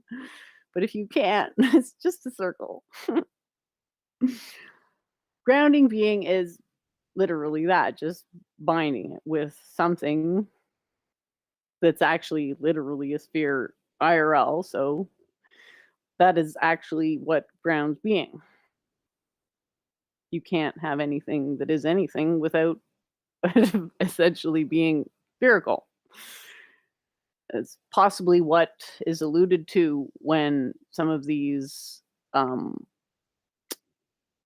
Eastern ideas float west with the transcendental self and other things like that. Like you can't just ignore this stuff. It's pretty compelling. Okay, I think it's time to go back to what's it called and go. Okay, let me find the debate again. I hope I made my point about what's allowable versus what is just like pure hallucination. This is really pretty much all you need. Plus, you need to accept the obviously the axioms of the other axioms. You have to believe something's possible for it to happen. Belief has to happen first, and then the actualization. So it's really just a matter of how good of a believer are you? Oh my gosh, that sounds terrible. Okay, let's go back and see if there's anything in this worth hearing. Work. I think it's like she's in part 2. There's 2 parts, 2 5-episode parts. She's on the part 3. But what she does, she studies babies. And she puts EEGs caps on babies' heads and looks at brain waves of the babies, and it's fascinating muted, stuff. Leo. Yeah, no, I'm playing RuneScape, and this game is really fucking pissing me off right Hey, now. whatever. I'm just Jason, bragging about my life. I tell you what, Jason, are you in the minute you think the experimental? Brits can do something right, and they fuck it up. Are you an experimental? Oh, look, I've known that from the day I was born, mate. Okay. I'm Australian. I'm a data scientist, and I do climatology, but I do machine learning with climatology, and That's her awesome. work is like signal processing, EEG signals. And so I'm like, oh, how can I apply machine learning models to understand? Because remember, they put the little cap on there, and they are measuring the signals and the parts of the brain. Which one they're are measuring. EEG? Is that the outer or the inner? The outer? It's not like an Outer, yeah. Okay. And so they measure those signals, and they do stuff to the baby. So they they scare the baby. They look at the emotional Assholes. reactivity, and then they measure the brain waves, and then Well, that's the use problem with replicability. Yeah. And insight. Linoleum. There you go. What I wanted to say was that, and I'm not against peer review at all, but when people use peer review as a hammer to say because this is peer review, therefore you're wrong, that's where I have a problem with. That's fallacious. Well, it just provides us higher standard. Like in general, peer-reviewed studies are at a higher. I would be in my opinion. Really? Have you I'm just seen playing. some of the stuff?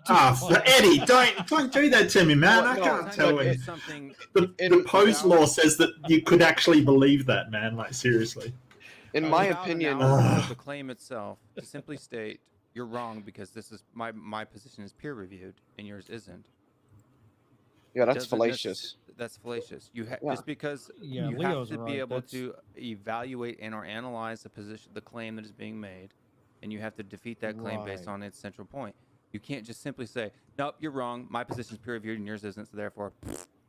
Yeah. Yeah, no, I would agree with that. But if you're one person presenting peer-reviewed studies and the other person is presenting something they found on the Flat you have to Earth defeat the central website, point. Isn't it point. supposed to be about the actual argument, though? If Exactly. we're talking You have to about defeat the the central actual point. logic, Well, that's and true. stuff, That's one true. has a All that higher on peer probability review of being. is not Correct. It's not about probability. I reject the premise of the probability being a thing in On determining what basis? anything. So this doesn't make any Bayesian- sense. There's no precedent. Yeah, this to doesn't make accept sense to Bayesian me. statistics. It does, I because reject if- Bayesian hold on, I have statistics an because there's analogy no for you. precedent to accept them on. I have I an never example. used them. They're crap. I have an Does it example. involve driveways, Will? No, it doesn't involve driveways. Okay, That was a cool, good go ahead. analogy, by the way. No, if you have 30 people who have all done one thing and they found that to be true, right? That's essentially peer review, right? They've replicated it. They've tested No. Peer review is a very No. because peer review is not just somebody that tries to like not do talking the about same thing you details. did. This is an It's analogy, well, right? yes, All right. but you asked But- how it's not peer review, and in order to understand why it's not, we're gonna have to Hold look at the on. details. You let me finish my statement, right? Okay. You have 30 people who have all tested something, right? We've all held a lighter and dropped it, right? So they say that we've dropped a lighter. A lighter can be dropped. And then one person has the light, says, nope, you can't drop a lighter. Unless you've tested the fact that you can drop a lighter and it not be fallen. You can't say that simply because the 30 people said that if something happened, the one person's wrong. You have to test I agree with that. and replicate their method, right? You have to Of course. analyze and you have to attack their central point. You have to replicate what they can be. You have to prove that what they're doing cannot be replicated, and then you can say that your peer-reviewed version of it is more reliable than theirs. But there's a level of probability in terms of, just listen to me, that if I write a paper and I submit my paper to a journal, and that journal editor is going to send it out to reviewers who are expert in that field, and they're going to read that and they're going to scrutinize my work. They're going to, and people who are experts in that particular area, they're going to scrutinize that work. And then that paper is going to go out, and then thousands of other scientists are going to read that paper and comment on it and potentially cite it. And so if that paper is highly cited and it passes review, that has a higher probability of being true than somebody who just writes a bunch of crap. It's Well, that's there was a Now, broader I'm not point. saying it's absolutely, the knowledge You is have absolutely to be able true. to test it. To be Yes. Yes, This is what- here's the thing none with- of you guys publish in any of this work. Here's the thing with So- peer review, because I'm not publishing. I'm simply stating the method by which you can claim something to be false. I You want to have hear I'm what Bubbles has to say, though. It's because the metaphysics is rigid. You can't change the metaphysics. That's a problem in science. I'm not talking about I'd love to hear What are from you Bubbles, talking though. about? yeah, because A lot of people can have different metaphysical views. Yawn. in It's science, probabilistic so- up the yin yang. You can't So question Big what? Bang. But it being what nobody said that. Metaphysically rigid. You But can't question still, Big there Bang was either. a Go ahead, broader Bubbles. point to what Will said that I wanted to address quickly before we moved on. Peer review isn't just like somebody trying to do what somebody else did. It's highly Right. controlled, very, very highly controlled, and it's done by relevant and highly experienced researchers in that field. And when How Will is was it highly talking controlled? about they have to do it the same, the paper will have a Exactly. methodology of the experiment, how That's what I mean, exactly they carried replicate. out the experiment. hmm Well, And yeah, oftentimes yeah. they How does try that to not include that change in my certain analogy? variables to figure out if there are more confounding variables that the original If researchers you're missed. if you're replicating an experiment, how is Yeah, that like- not included in my analogy? Don't confuse peer review with replication. and Yeah, reproducibility. the replication is an aspect Okay. of peer review, but it's peer review isn't just bare replication. Yeah, Here's don't my- confuse the various Right. crises and how we understand the natural world. here's my problem with peer review, because it clearly hints at elitism. Because like What do you mean by that? What do you mean? Because the word peer, it means somebody with a higher authority. No, it it- doesn't. it- It no, means No, equal. it means equal, peer, somebody who's also an expert in this field, just Your like you peer are. is Yeah. somebody who is at your level. That's what peer means. So if I'm in a community of my peers, they are at the same level I am. But So peers, do they exist? Don't they? It presupposes a fungibility of people, which is why induction's not really a thing. Can two situations really be said to be the same? I mean, that's what you need for inductive proof. I mean, to me, induction is an observation of an experiment. Oh, we did a bunch of experiments. We realized after a long time that this one thing was always the same. Yeah? Rather than that's not really proving anything other than saying, okay, there's a pattern.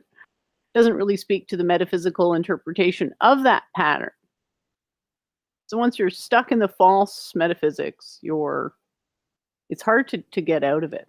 It's sort of hard to dig your way out. And it's sad to me because it seems like people don't even see what the issue is. But hopefully I can clear it up with these key points. But yeah, induction implies that essentially, what is induction in math? Just sort of go back to where it's been established most firmly and excuse me. inductive proofs are basically patterns in numbers where if you want to prove something by induction, if it's true for, you demonstrate that it's true for the low level terms, and then you assume it's true for the nth term. And if the fact that it's true for the nth term implies it's also true for the n plus 1 first term, n plus 1 term, the next term, then that's a proof by induction. So what's the problem with that? Well, the numbers are Platonic constructs. So what exactly are these numbers modeling? Something, so it's just sort of such a very narrow band of accuracy to think that induction could actually reveal a pattern, because what induction doesn't do is strengthen metaphysical anything. If you were wrong about a metaphysical assumption, how would you know? You really wouldn't. You'd want a bunch of like alarms that would trip or something, so that you'd go and try to fix the problem, even though it seemed like there was no problem. Bubbles. Yeah, Yes. but it's still this elite group. You're still. Well, what do you mean No, by it's elite? not. Like when you say the word well, elite, okay, what do for you mean by example, that? Peers exist, which is absurd. Yes. Peers don't really exist. Do Yes, you they know? do. Do you know Michael Oh, sure Foucault? What do you mean? Do you know? Nope, Do you, Jen doesn't have any peers. That's what Do- she means. do you know I'm Michael not saying Foucault? that's unique to me, by the way. Of course you you told have me peers. before Everybody that, has that your peers. expertise is par none. Nobody has the And knowledge that you you have more precepts than the Christians. That's the I thing. don't It's even like, know what that means. this isn't I don't know what that really, means either. if you all think that Welcome, facts are Pat. Oh, unvalidated, Hey, You've Pat. been in the chat for like an hour. I have another scientist in the room that can back me up. So Former scientist. I'm an anthropologist now. you're That's assuming he backs you up, Jason. I You'd could, yeah, never that's know. true. Yeah, That's peer that's review. true. He, yeah, that's true. He's good. So this thing about peers, everybody has to have peers in whatever field they're working in. You will. Yes. And But if will we be people, even if they disagree with you completely or agree, they're still peers. They're just simply people doing the same work on the same field that you are. That's all. Yeah, but then you're stuck with the conundrum. Who is the first peer? What do you mean first peer? Like, so let me give you an example. So Sean Carroll is a theoretical physicist. So is Leonard Susskind. Neither one really has like more authority than the other. They're peers. They're both relevant researchers in the same field. They're peers. Do you know Michael okay, Foucault? we get it. We get it. You don't need to keep re-explaining it. We get it. Do you know Michael Foucault? Well, I mean, Bubbles said there's no such thing as peers, so I don't, we're just explaining what peers are, so hopefully. I agree, and it seems like you can't even face that possibility. So Yeah, it's 'cause like, okay, well, that's that's like- a precept. What is it? I don't even know what that means. Are you saying that like Yeah, professionals? Are you saying that professionals don't have other professionals that are also in that field? Well, here's the thing. Do you think professionals in government have other professionals in government? I don't know what you mean. Like what professionals in government? I'm just Do you think- lost. Do you mean the legislative bodies, or Do you think they have some forbidding knowledge that we don't? No, Then the peers don't exist. I don't know. That's You're- not You know where sequitur. this That is doesn't follow. forbidden? I You're don't think dealing- any knowledge is forbidden, Bubbles. There's no forbidden. What's That is- forbidden? One of you're- the most you're naive appealing things you've ever said, Mark, and that's saying a lot. Sorry. You're- Sorry, what you're- was that, Jen? I I'd said love it's to one hear of you. the most naive things you've ever said, and that's Well, what do you saying a mean by lot. forbidden? Like nuclear weapon codes or something? Is that what you're talking? I don't. Yeah, I like, honestly are have you no- saying that if I go to the library and check out a particular book that like the FBI is going to come and arrest me because Right. oh no, you can't learn about the advances of molecular biology. That's Yeah. forbidden knowledge. You're under Most arrest. forbidden Like it's knowledge like I don't. is mind control, if that clears it up at all. Forbidden knowledge is mind control. Most of it, yeah. I don't even know. I'm sorry. I like Oh, I we're guess saying you're stuff gonna here and say you I don't don't know know what what that it means, means. right? We're Yeah, about I to don't know. What create- that means. I'm Just lost. stop for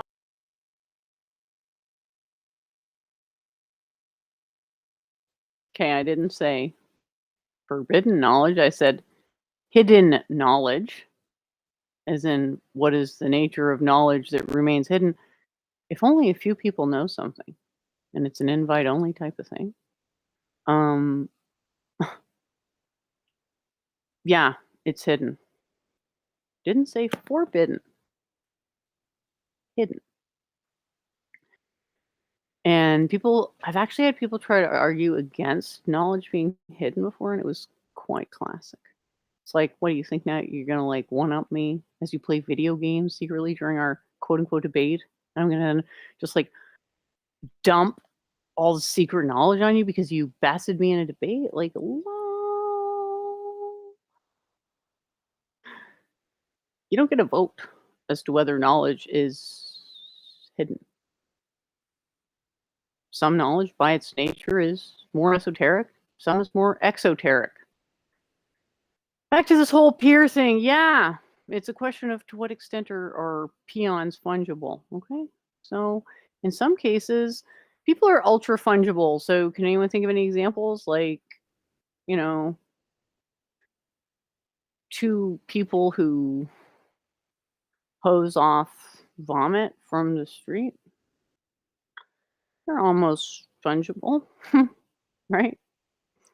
And then the notion of peer review, it's like that isn't even the biggest problem. The problem is the funding. Who's funding it and for what purpose? There's absolutely no check as to the intentions behind why science is happening. So there's your problem. Just pure run-of-the-mill naivete, I suppose. Yeah, and maybe in some cases there's peers, like when you're in school. When you're in grade 5, I don't know. Makes sense to say, yeah, you're kind of pretty much meh. If you could ever say that there were peers, then that's sort of peer-ish, but what does that even mean? You're all equally clueless. So I'm just going by my own experience, like I had a pretty interesting time in a pool at Ottawa U swimming. Used to do laps there.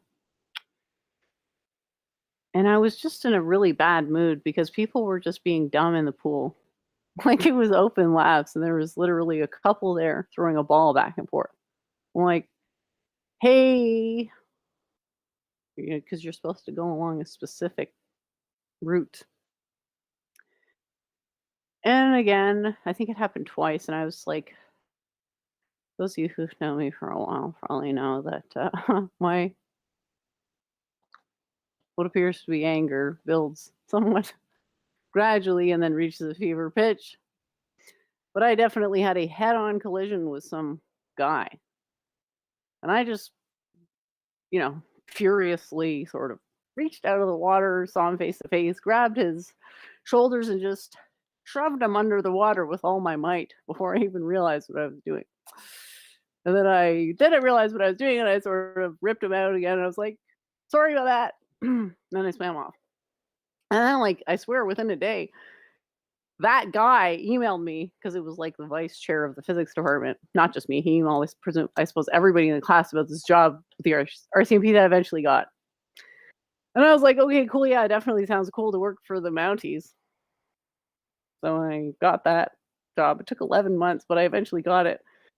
And they always yap about peer review there too, but it's like there was the idea of peers is laughable. It's like, no. You can call it what you want and you can sort of pat yourself on the back to say that you're putting your name on someone else's paper if that floats your boat, but no.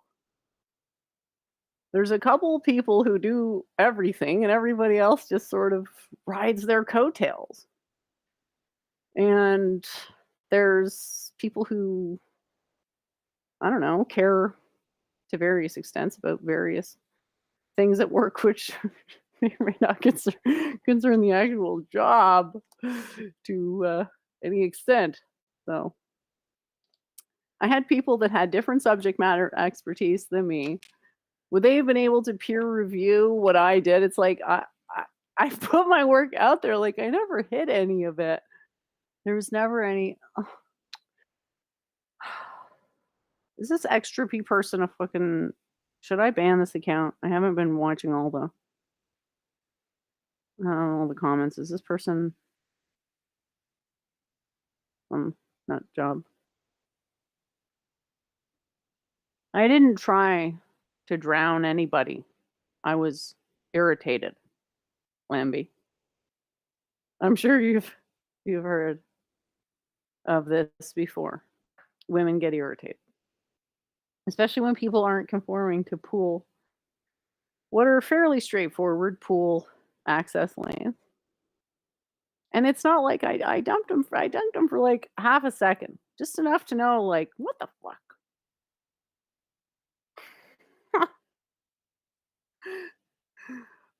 Who's one competing with other than themselves in the journey of mastery? Well, that's what you're supposed to be doing. Competing with yourself. If you're competing with yourself only, then you're a master. That's the whole thing of it just being like a shift of perspective, and everything just slots into place. Right? I'm assuming you're not a troll, but like seriously, please. Don Willis, can I be honest? See, questions like that, it's like, I don't like questions like that. I suppose you call them rhetorical questions. It's like, can I ask a question? Can I be honest? It's like, my heart sort of clenches up when I hear that. It's like, I'm about to hear something. Don't want to hear. Other shoe's gonna drop in a minute. No.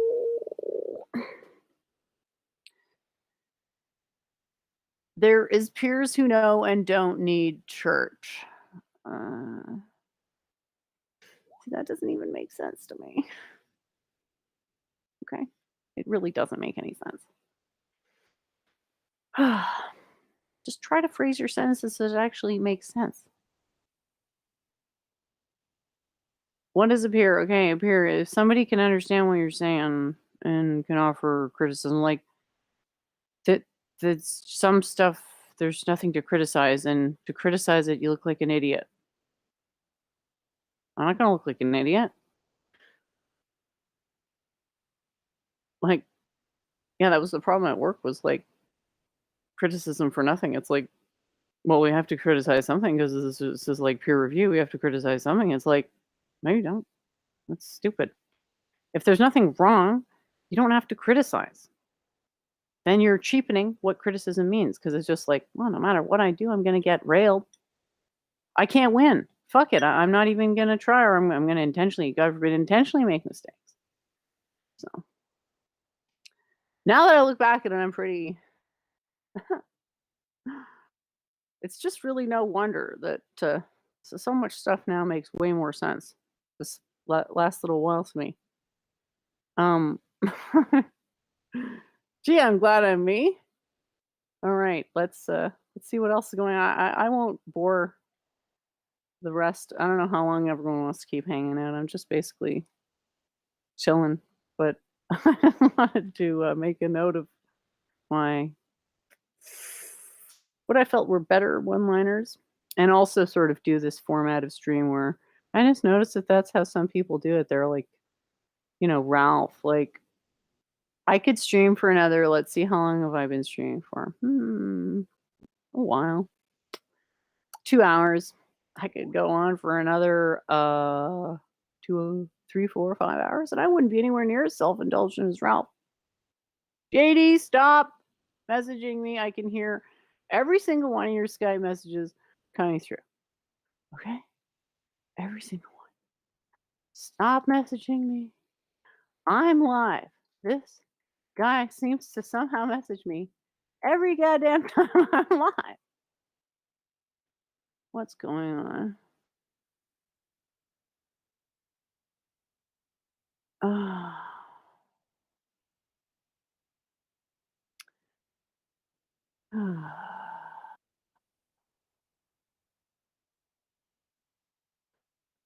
All right. I feel like there's just nonsense in the chat now. Please start making sense again. That would be great. Reminding us that you don't know what I'm talking about. How about you just I don't know what specify you're what you talking about. mean then? I mean, Does anybody know Michael Foucault here? Like you're talking about Michael Foucault, who developed Foucault's pendulum? No. Oh yeah, that one. Well, what about him? Do you know what he said about science? Why does it matter what he said about science? It's because this is what it is about. And Wait. Are you saying this one person is right and everything else is wrong? No, I'm saying his comment. Are you appealing to his authority? No, I'm appealing to his statement. What did he say? But how do you know that his statement is like relevant or accurate or meaningful? Because that's what you're doing. What do you mean that's what I'm doing? What am I doing? When you're appealing to peers, you're appealing to a power. No. Don't you love how there's always a two-step? There's always a stronger statement, and then they can always back it so that it's a weaker statement. It's like, no, they're not. Well, the Big Bang's not really about the beginning of the universe. No, we're not really making statements of certitude. It's like it really sounded a lot like that. Hey, we have a celebrity here. You like presupposing these things without saying you're presupposing these things. What is being presupposed here? When you're saying Pierre, here we need to acknowledge Pat.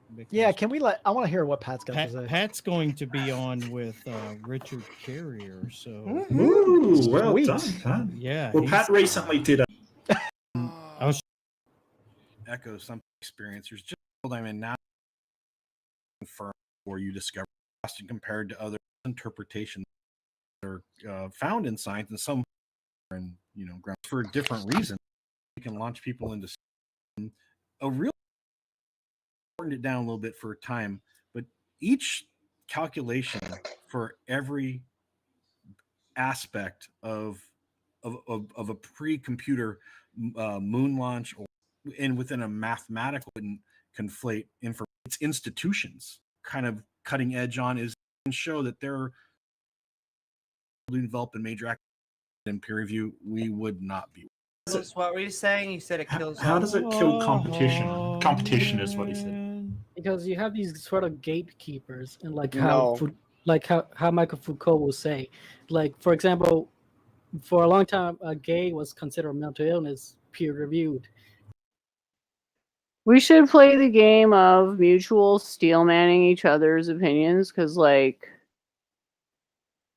we're talking past each other a lot.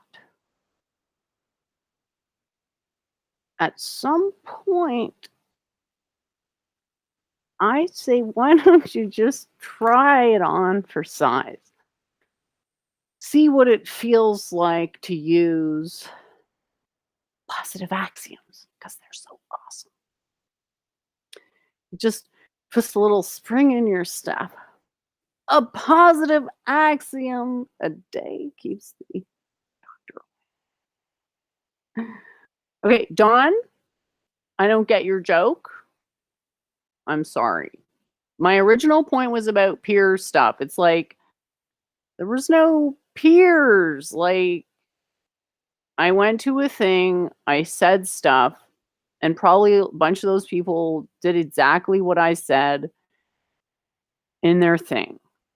And I got literally, 2 times was I ever subpoenaed for my evidence. And one of those 2 times resulted in making the person who subpoenaed the evidence look substantially worse, guilt-wise, due to having me coming sort of explaining what was going on in the video, right? Anyway, I don't know, but I've never been subpoenaed for that stuff, so. Theoretically, it's untouched by anything. It's just this idea of a peer is like, well, where does the peer come from? What was it that Bubbles said? Listen, just because you don't agree with someone doesn't mean that they don't have a point. Who's the first peer? There's no answer because there's a fallacy in the peer review thing. It's not actually telling you. It's sort of it's an answer. It's a non-answer purporting as an answer. It's saying, well, we'll just look at it, and then enough of us looking at it will be great, right? And democratize the process. Is like, well, did anybody check if that will work? Nope, didn't think so. So it's a touch insulting. What do you think this would be from my perspective, to be the one coming in. I'm just saying, for a moment, just for fun, pretend you're me, having to fix all of it, basically, and thanklessly, and pushing backingly, and being the only one with a solution. But like, I wouldn't have been able to do the solution if my boss hadn't have told me exactly what to do to build the database. So, he's not my peer. He can't be my peer because he's excuse me, he's the boss, right? So there's no real peer in that thing, because there's no fungibility, because it's just not how it works. This is why I say that all ideologies function theocratically, not just because people get on and start, worshiping idols pretty shamelessly when they don't realize that that's what they're doing, but there's this idea of like information. How does information transfer? It's along nodes, and those nodes are people. The nodes don't have peers. They function similarly, but they function differently. There's no concept of a true concept of a peer, in my view, or however you want to put it, doesn't really exist. There's varying degrees of expertise, and there's different schools, because if you have an irreconcilable metaphysical divergence, then it's just like, who cares, to move on. I don't care. We'll chill with the people who agree with my metaphysics, and the other people can just be like doing their own. And this is exactly how it's sort of always gone. Don Willis, are you drinking? Not alcohol, no. I'm having a coffee. They always do, then act like COE is unreasonable. Well, sometimes I can be touchy, because I've had the same combos like a gazillion times. So you try having the same conversation that many times and see how you feel about it. It just becomes tiresome at a certain point. So, try to, if at the very least, if you want to respect the process, I would suggest to try to steelman someone else's position. And this is as much about how your disposition is aligned to what it is that you're saying. And I played that game before. It's actually really fun, but like, most people don't have the focus to do it, because all they're doing is waiting to say their own opinions. Do you want to get smarter, or do you just want to sit around feeding the flames of your own ego? Because if you come off something and you've got that, it's like I want to say adrenaline rush, but it's maybe even more like dopamine, sort of heavy in between the eyes, and a warming sort of sensation, an aroused feeling. It's like, yeah, if you feel that way, you're not going in the right direction for knowledge. To go in the right direction for knowledge would be to feel like someone had plunged their fist into your chest and ripped out the very deepest piece of you and dropped it on the floor, stepped on it. But in the most loving way possible. No, they're projecting, right? They are. I'm just sort of bringing out the whole. I'm an asshole thermometer. That's how they knew me IRL. So it was way easier then, because people are there, and I'm there, and I can, because I could just tell at a certain point that people were like bringing me around to have a certain predictable response. Yeah, well, Don, that's one of the predictions of my model, isn't it? So rather than just rejecting, if people, like, instead of just rejecting everything, actually listen to what I was saying, like, they may already probably know a lot of this stuff and be starting to use it, rather than just floundering for no real reason other than familiarity. If people care about what other people think of them, I am sympathetic to that. It's definitely a thing. But, opinions change. Like, do you want to be seen as a person who, doggedly stuck it out? How much? All I can say is I'm sympathetic to that. Let's see if I can pull up my. Hopefully, this is the article I'm thinking of. Yeah, it is. Awesome. So, what is this saying? Yep, we have cognitive imperatives, so we feed them. Yeah. And they need to be fed, and if there's a cognitive dissonance, then the monster comes out. And you can basically sort of divide people into the people who are more or less aware and okay with, not okay, but like just like open to this fact, and the ones who want to sort of say something else, that there's something else going on than I suppose you could call it a self-generation, self-simulation. Oh, Don Willis, what do you even, why? Why are there so many stupid things in the chat? Please, stop. I'll just immediately just ban everybody. Hey, Aiken. Is grandmother's secret recipe metaphysical mind controlled? No, it's just oral tradition, though. So, score one, grandma. Very good. I think there was a couple more good moments in this stream. I'm not really sure. Let's just have a quick listen in here. I am just amazed that please stop telling us what peer review is. It's seriously, it's not what you think it is. And the people that get listened to, being one of them, don't have, who is citing peer-reviewed stuff? Like, I hate to keep coming back to this midwit thing, but it's really a problem. And people who think they can like be lazy but still be really good at debates, it's just not in the cards.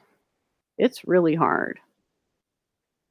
And I guess that's why I can do what I do, because it's literally easier to T-word wrangle the entire internet than come up with this stuff. Like, this is literally easier than coming up with a theory. So it's fun to do a demo of just how hard the theory is.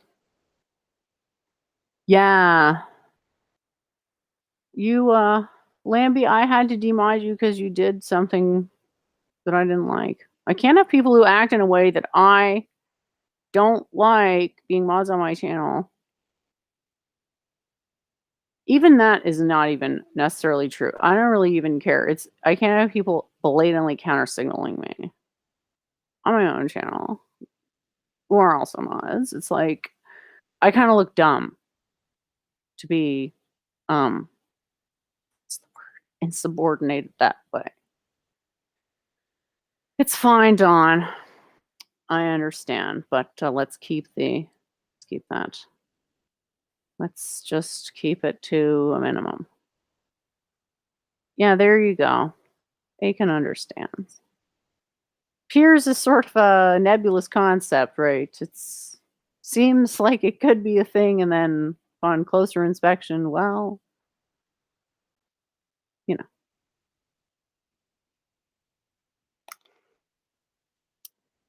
really just turns on how fungible people are, one and the other. And there is a degree of fungibility, but it's on the level, it's on this level. So we're at a point now we're thinking, oh, people are fungible in arbitrary ways. No, they aren't. there is a way in which they are.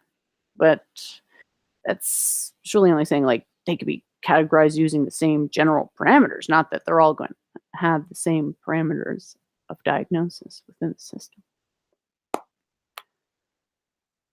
Let's see what the lip flappers have to say.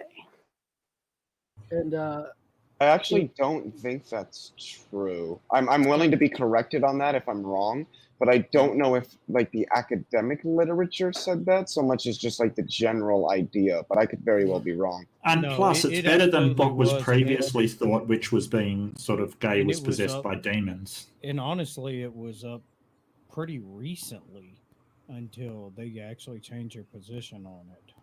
yeah, This is this is getting considered. way- I mean,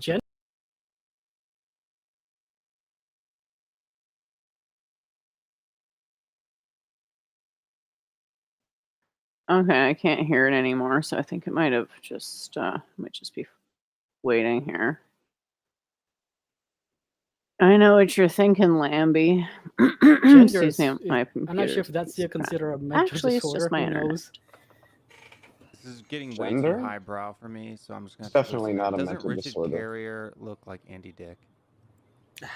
Oh my god. You just ruined that for me. Thank Wow. you. I googled it and I was like, dude, that's Andy Dick. That is, you can't do that. You can't. Sorry. Leave it to the freaking Calvinists, man. You I know, told you Andy he's Dick too without the highbrow for me drug up in problem. here. I gotta have him Um, on my show with a straight face now. And Can I respond to something that Pat, well, add on to something that Pat said, and I think it helps address the issue that Bubbles raised, and that's that scientists oftentimes develop competing models to explain the same phenomenon. Like there's plenty of competition in science. Scientists love nothing more than being able to show that their idea is the most plausible explanation over others. And peer review is one tool that a scientist can use to get there. So yeah, like peer review is what helps preserve the concept of competition in science. I mean, and have you ever been to a conference like American Geophysical Union and present? And I'm serious. When I was working on my master's degree, I was there with my advisor. I gave a talk, and one of his other students gave a talk, and she gave a talk. And at the talk, the question and answers, somebody got up and just like seriously tore her, one big time. Like just said, you don't know what you're talking about, this, and this. And my advisor got up and he was like, I just want to comment on what that guy just said. And here's why he's wrong. Blah, blah, blah, blah, blah. It was like battle royal. So this happens all the time in science where people go after each other. And it happens in conferences, and it happens in writing. It happens all over the place. So, and we want that. And frankly, that's a good thing, you know? Yes. Anybody who's read like historical, scientific, or even philosophical literature knows the intellect, there's always been steep competition. Yeah. In just the realms of intellectuality and academia. These men and women are always butting heads on who's got the better ideas, what supports which idea over another. The idea that there's no competition, I'm sorry, that's just plainly absurd. No, because the only It is people who are plainly allowed. Here's what's wrong with that. The only people who are allowed to butt heads are people in academia. So like a random nobody out of academia isn't going to be taken Excuse me, seriously. Einstein was in a patent office. And he That's was an wrong. anecdote, Mark. No, he wasn't. He was wrong. Okay. And Yeah, that's Einstein didn't know also shit, true. apparently. Yeah, all right. Well, one of the most corroborated physical theories humans have ever developed, but he was wrong. Guess what Tesla said about Einstein? Okay, dude, why do you keep like appealing to authorities? Like, well, this person said this and that person said that. It doesn't mean anything. Tesla Guess what Big isn't Ben important. said about Einstein? What did Tesla? A lot of people said very mean and nasty things about Einstein because he developed such an accurate and demonstrated theory. Hey, thanks for the question, KD Cuber 2. What's the problem with induction? Well, for what it does, there's no real issue. It's just not clear whether it does anything. There's a sort of a I mean, there was always something. I'm always open to being proven wrong on these things. Note, but there was always something off about induction to me. There's definitely sometimes when it's like self-evident the things to prove by induction, but sometimes it's less self-evident. It's considered an acceptable means of proof in math because numbers are fungible, which we talked about on the stream with Aaron and JD earlier. This is the last stream before this one. And whether we could add apples together. It was an opening philosophical question of the stream. So it's like, well, to the degree that they're equivalent, we can add them together. Metaphysics of mathematics. The off thing is that IRL, not everything's fungible. Okay? The only thing fungible IRL is the elements. Past that, you're dealing with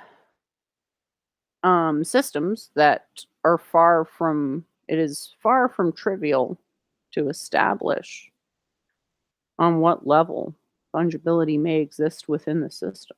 Okay?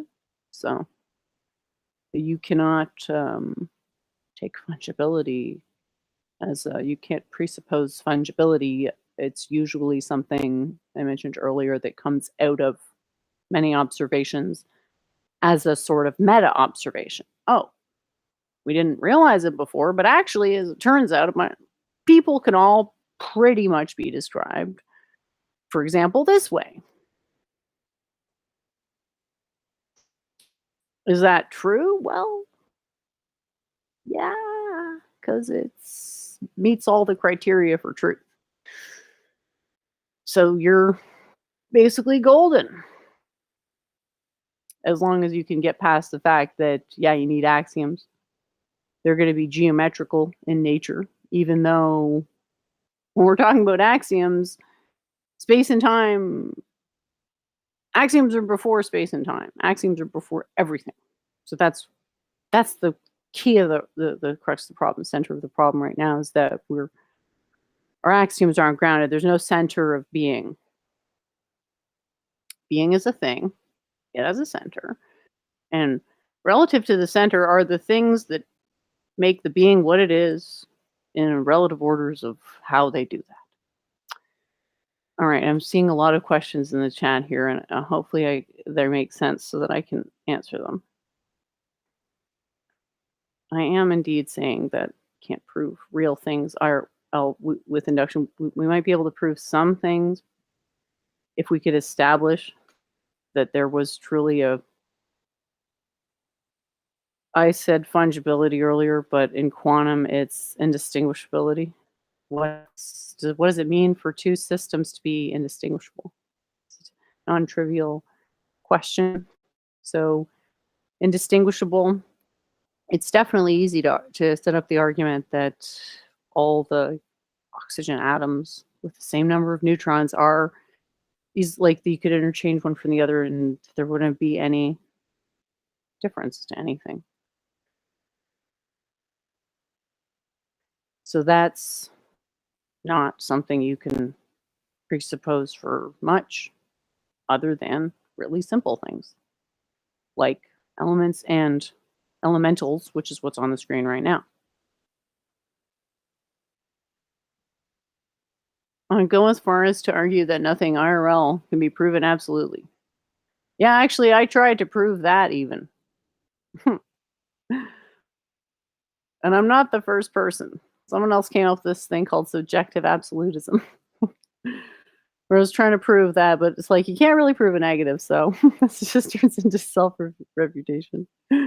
Okay, Aiken says pear review requires a tree of highly juicy and ripe fruit. No apple. For berry is not cider. And it's Perry. A lesson many find a fun review. Bah, this cider is sweet shit. Are we feeling poetic, Aiken?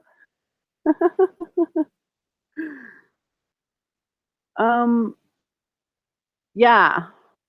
Swapping two electrons is indistinguishable.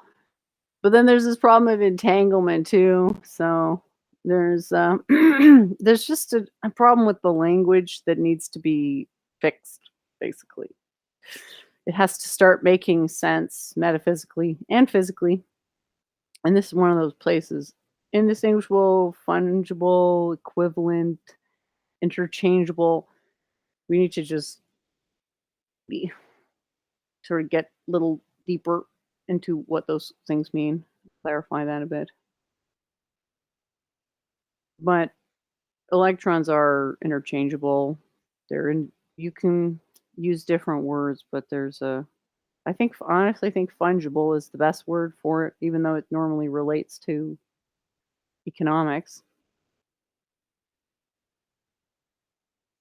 Entanglement poses a problem because the states can also be described as indistinguishable when there's a state of entanglement.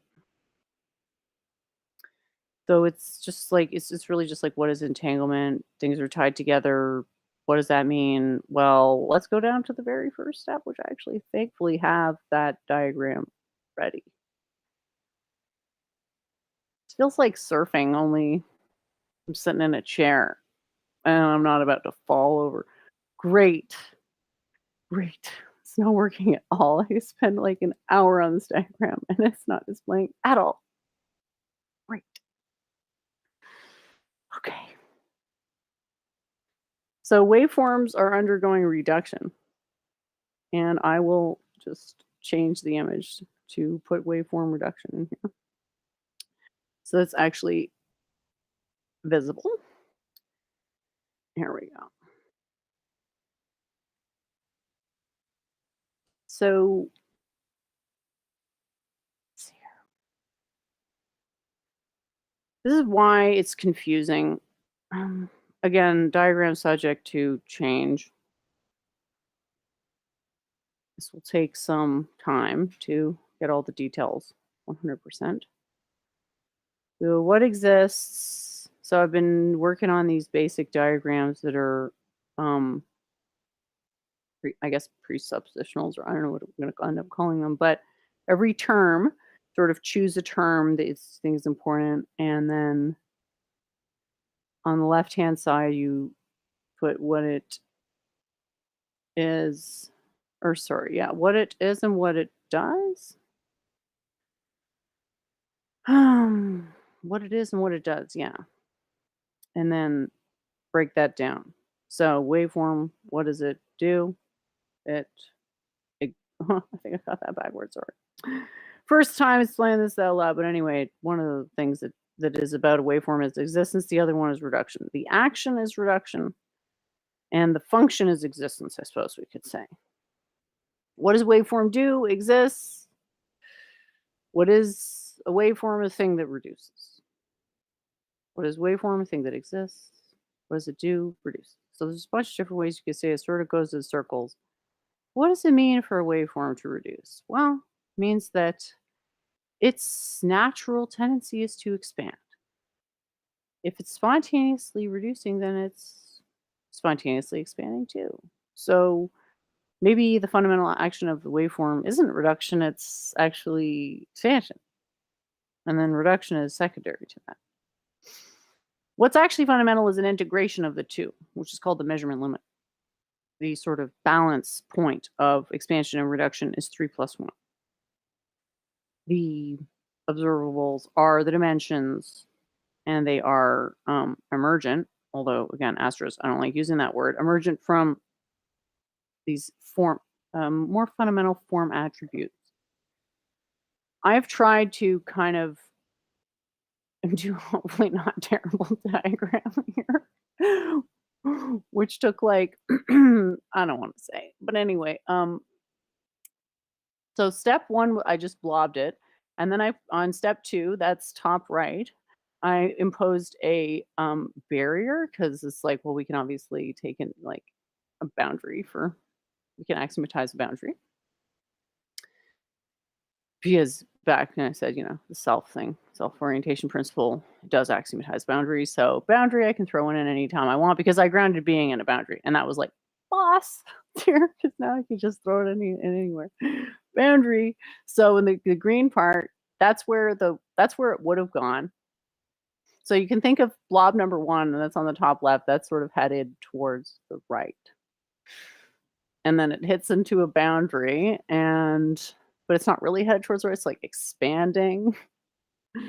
It's expanding into the +1, right? It's got 3, and then it's just always going into the +1, zippering into the +1, sort of two-way zippering, hyperbolic figure 8.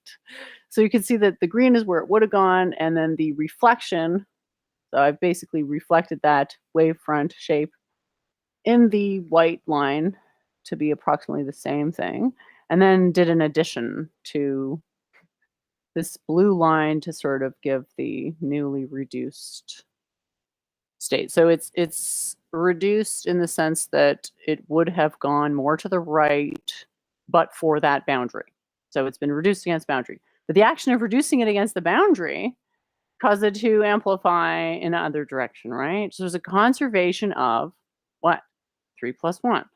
The fact that this entity is embedded in a 3 + 1 causality, that fact never changed and remained true throughout the entire transition, which contained an element of expansion and contraction. They came together, and it's just sort of just setting up your basic waveform hypothesis. Like the universe is fundamentally comprised of waveforms, and this is what they do.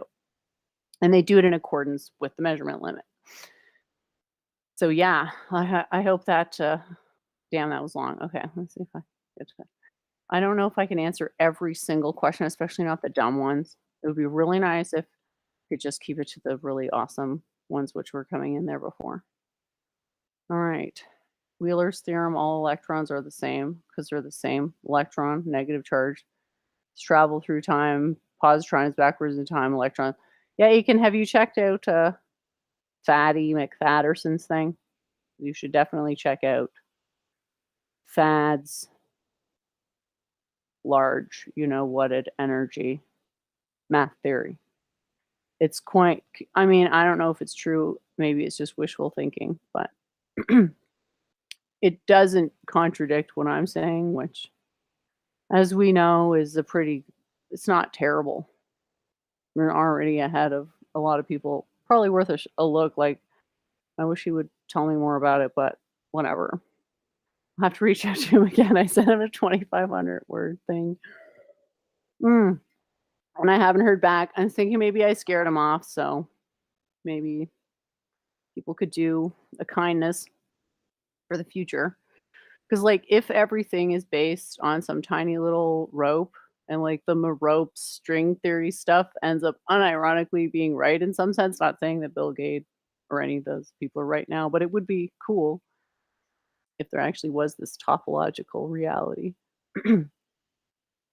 Yeah, I'm sorry, there are dumb questions, okay? There's troll questions, and you know that.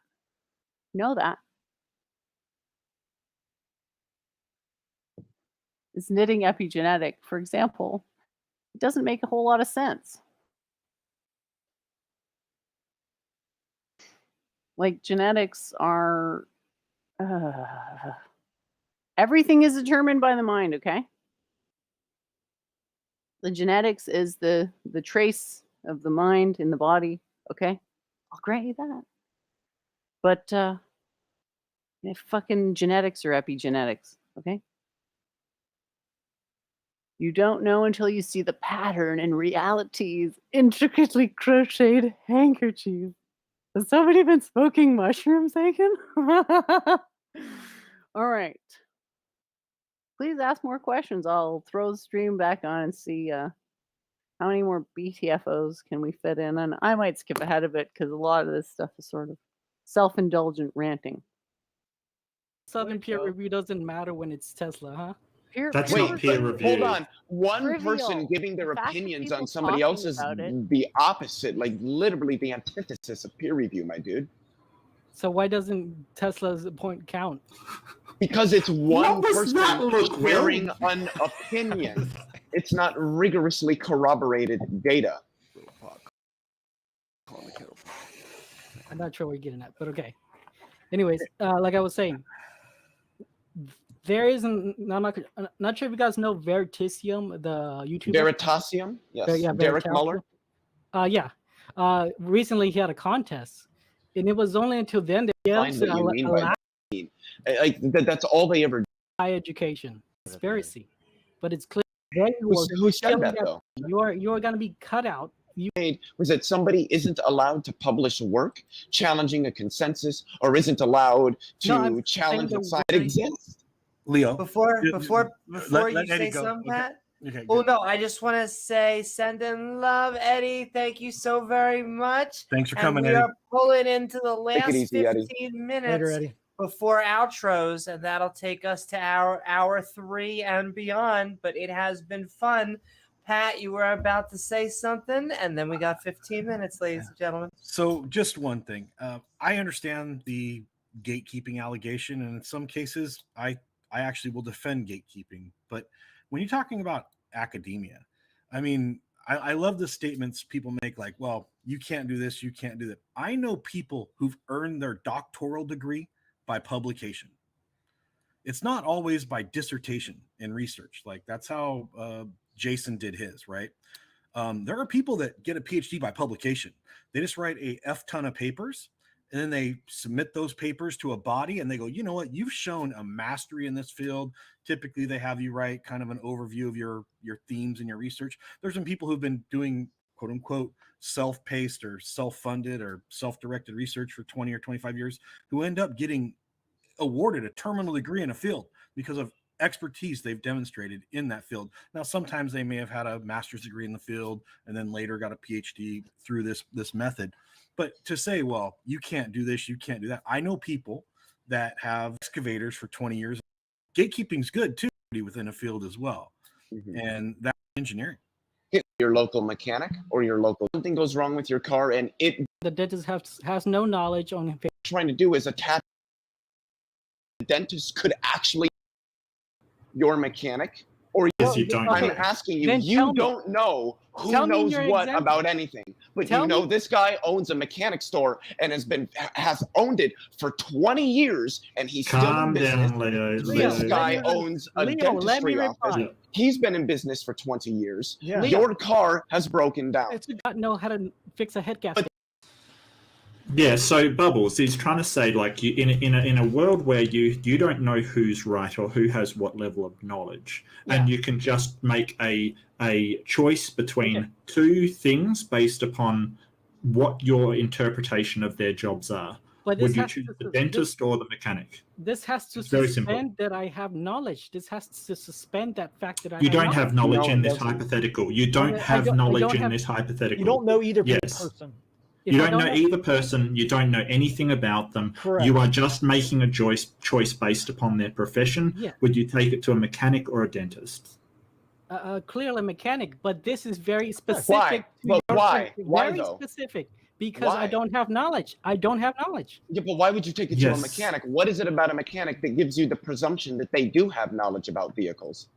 Is it that, you know, they have degrees and they work in that field and they do this day in and day out every day for decades? Leo. So I think the analogy extends when we don't know who is right in this circumstance, like who actually has the truth. Let me reply. Okay, sure, go Bobs. Look, there's many mechanics. So guess what I'm going to do? I'm going to look through the customer reviews, and that gives me knowledge.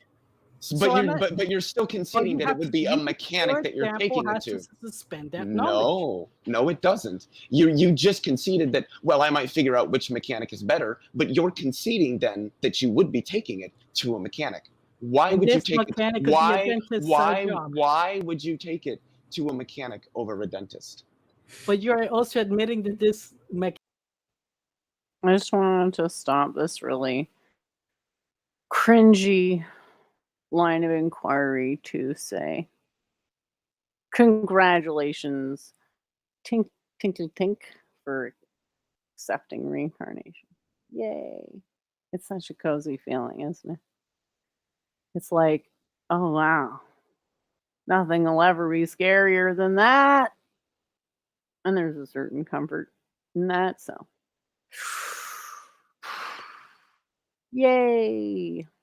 I don't have any happy things. I don't have any celebratory things. I'll have to update. I'll have to update from being purely in the well, everybody who's been around for a while kind of knows what things tend to go like around these here parts. It has been on an upswing though, for sure. All right, I don't even have the things I thought I did. Oh yeah, they must be on the weekend review one, which isn't this one. All right, not this time, but definitely had a couple.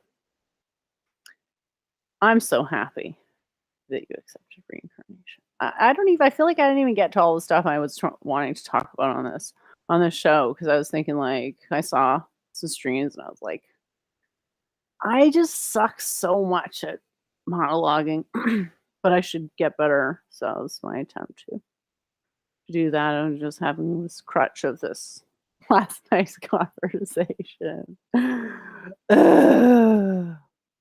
I suppose I can do it. Hopefully this is educational, and if good questions keep coming in the chat, I could keep doing it. And if stuff combos happen, that stuff gets said that I don't want to remember, I won't realize I might do it. We'll see. I do appreciate everyone tuning in though. Mechanic, if I were to take just randomly, could make things worse. It doesn't matter to my This is a hypothetical. dumb You argument. granted But that your you example only works that you with would specifics. take your car to a mechanic if something was wrong. Why would you Look, take your car? I don't know how much they know about cars. You're in. Leo, let's say your neighbor was not a mechanic.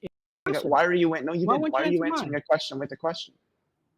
I already answered your question. No, you didn't. I told you I would take it to the No, mechanic. yeah. Why? I would take it to a mechanic.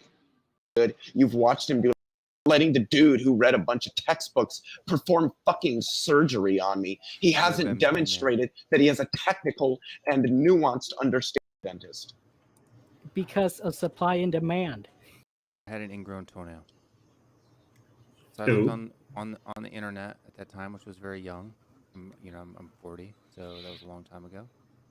I wish I And it said that what does the doctor do? It cuts it out. So what did I do? I took fingernail clippers and I cut it out, and then took complete needle nose pliers and ripped the part out of my skin.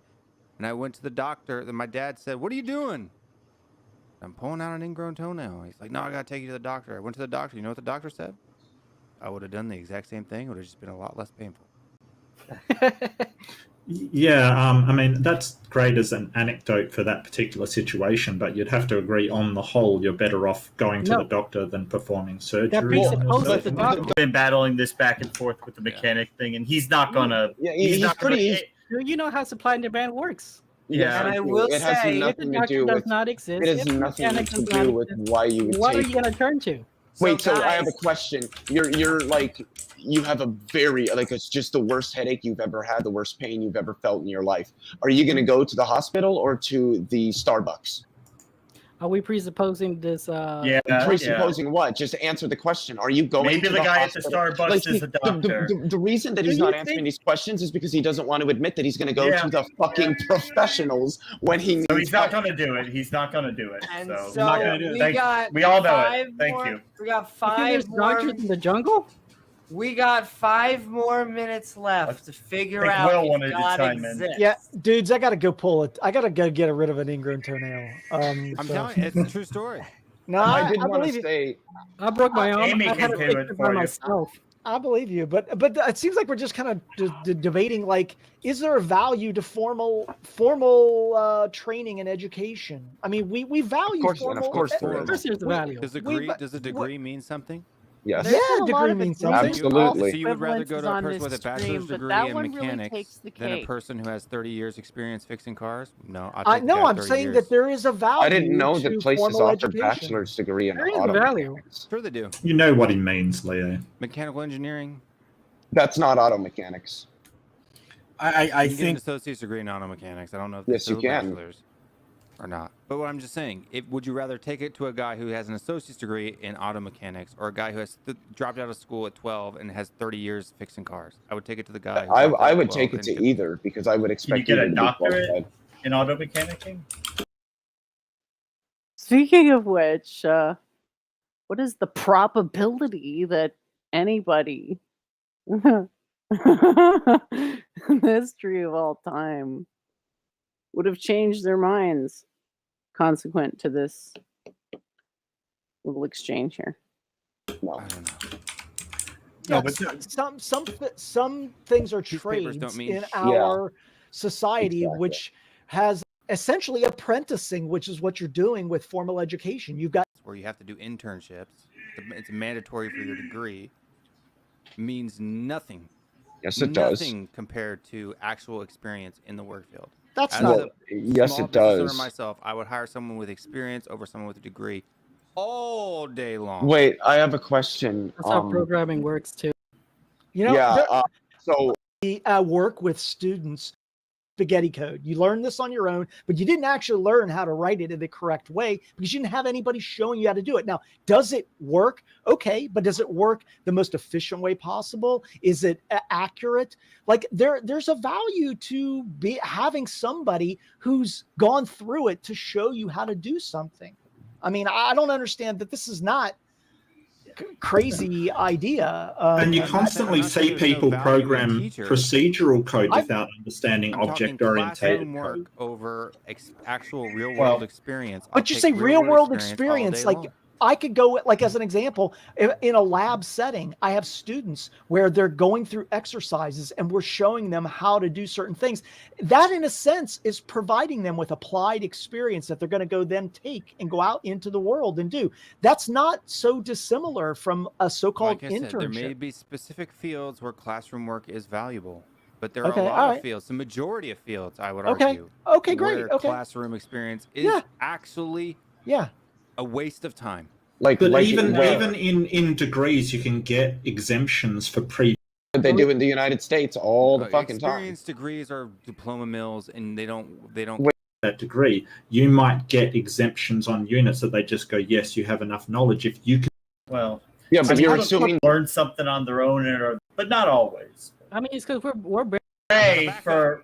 He could pray for it. Oh well, there he did. He must have prayed for it. it's a miracle. It's a miracle. I mean, prior Sorry, to Will. prior to the 90s, there wasn't any programming schools really. Now we have all these programs. Yes, there was. That's not true. What do you don't know any Talking dude? about? Do you know anything about what Microsoft was doing in the Yeah. 80s, my dude? Microsoft was made in a garage. That has nothing to do with the question I asked you. Which Do you means have any anything idea? about Do you this have any idea what Microsoft was doing in the Coding's 80s? been around for like since the 70s. Coding's been around since Yes. like Yes. the And early tools. 21st All right, century. guys. It was made in the back. John Amy's McAfee is an been- interesting character. Yes, yes, Amy's he been is. doing Or a, used to so- be.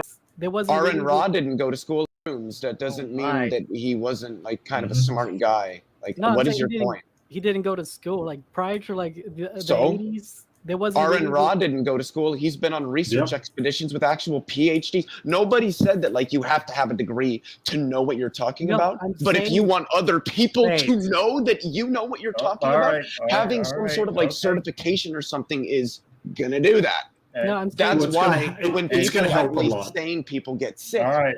they go to a fucking hospital instead of a Walmart. No, I'm saying this kind of schooling is new. Well, Yes, in in America, fact, this it kind could of go either way. What are you talking is about? where still we get there are down. still fields where their degrees don't exist, like mine. In all look, people Sure, can learn. sure. People can learn without going to formal education. But I'm gonna big.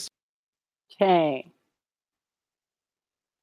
This is a part where like people should just really shut the fuck up. You don't want James and Amy to have to get medieval on your ass. Do you? When a host speaks, it should be immediate STFU. Post haste. Write it on a post-it. I don't care.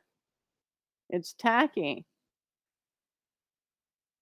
We should be, it's wonderful to enjoy ourselves. And I certainly enjoy myself, but to use it as almost like a talk therapy session, ahem, Leophilius, that's just selfish. We should always be respectful of the channel owner, especially when they're going to such extreme lengths, such unprecedented lengths to be accommodating. For those of you who follow the show for a while, you have some idea of what we've been dealing with. Surprise.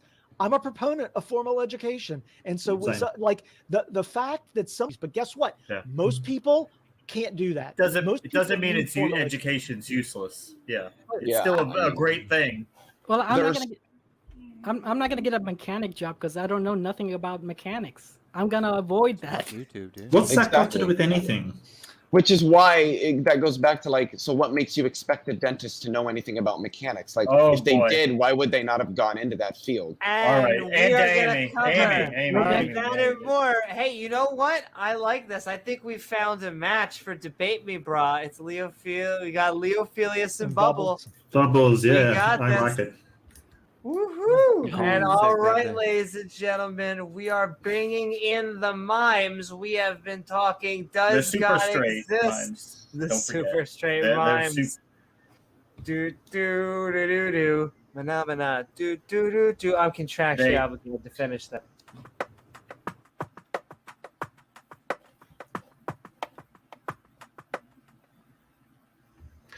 They're super duper ultra maxi extreme ultra super Oh, straight mimes. Exactly. And all right, Pat, we have been midnight ranting on whether God exists. I hope you had a good time. What have you been up to? And what are your final thoughts? Well, the debate was great. I actually had a really good time listening to it. This chat was fun. I'm a little worried that we are getting around arguments rather than approaching them directly. I think sometimes we're lacking nuance. I want to say thanks for Jason and the rest of you for defending formal institutes of education. They're there for a reason. And I just want to say thanks for having me, and I'll wait to talk to everybody after the show. Great to have you on, Pat. Thank you. Woohoo! Great to have you on, Pat. And in fact, you can check out episode 2 of Talk Skeptic. We are the clay. Pat is the molder. He is shaping. In fact, that's right. He just did an episode of origin stories, the mythical origin stories of mankind, which you can go check out. And all right, we are moving right along. Mark, we have been having fun asking the question, does God exist? Hope you had a good time. Where can people find you? What are your final thoughts? Thank you so much, Amy and James. A pleasure as always. You guys are fantastic, and thanks for everyone for being here. I had a lot of questions, and it was a lot of fun, and that debate was a lot of fun. And I think sort of you know what? I'll give credit to both David and Stuart. They did make it fun because Stuart was laughing and Dave. It's always nice to see a debate where people aren't absolutely fair. It's good to see people sort of laughing a bit and having some fun in debate. So I loved that. I'll say, Pat, you can mold my clay anytime, Pat. Cheers, man. I will. Yeah, get it real soft. Oh yeah, now get it real hard. Put some water on the clay. Yes. I'm still regretting that title now. Nice. But yeah, thank you all, and thanks Will and Bubbles and everybody. I've missed Jason and Leo, of course, and Jen, of course. I really enjoy talking to Jen. So thank you, everybody. Much love, Thank you, and Mark. I'll catch you next time. Man. We love you, Mark. Woohoo! Sending love, Mark, and with Jen in mind, Jen, we have been midnight ranting on Does been God gangbanging. Exist? Socratic gangbang. I hope you had a good time. Where can people find you? What are your final thoughts? You can find me at Church of Entropy here, and I've got Twitter and a bunch of other stuff, but I never do anything, so it's not super exciting. But anyway, thanks for having me. I had a great time as usual. I didn't get a chance to fully say what I thought about the debate was, but basically, upon further consideration, I think the Christian might have actually kind of won by just a smidge on the rhetoric and even the logic.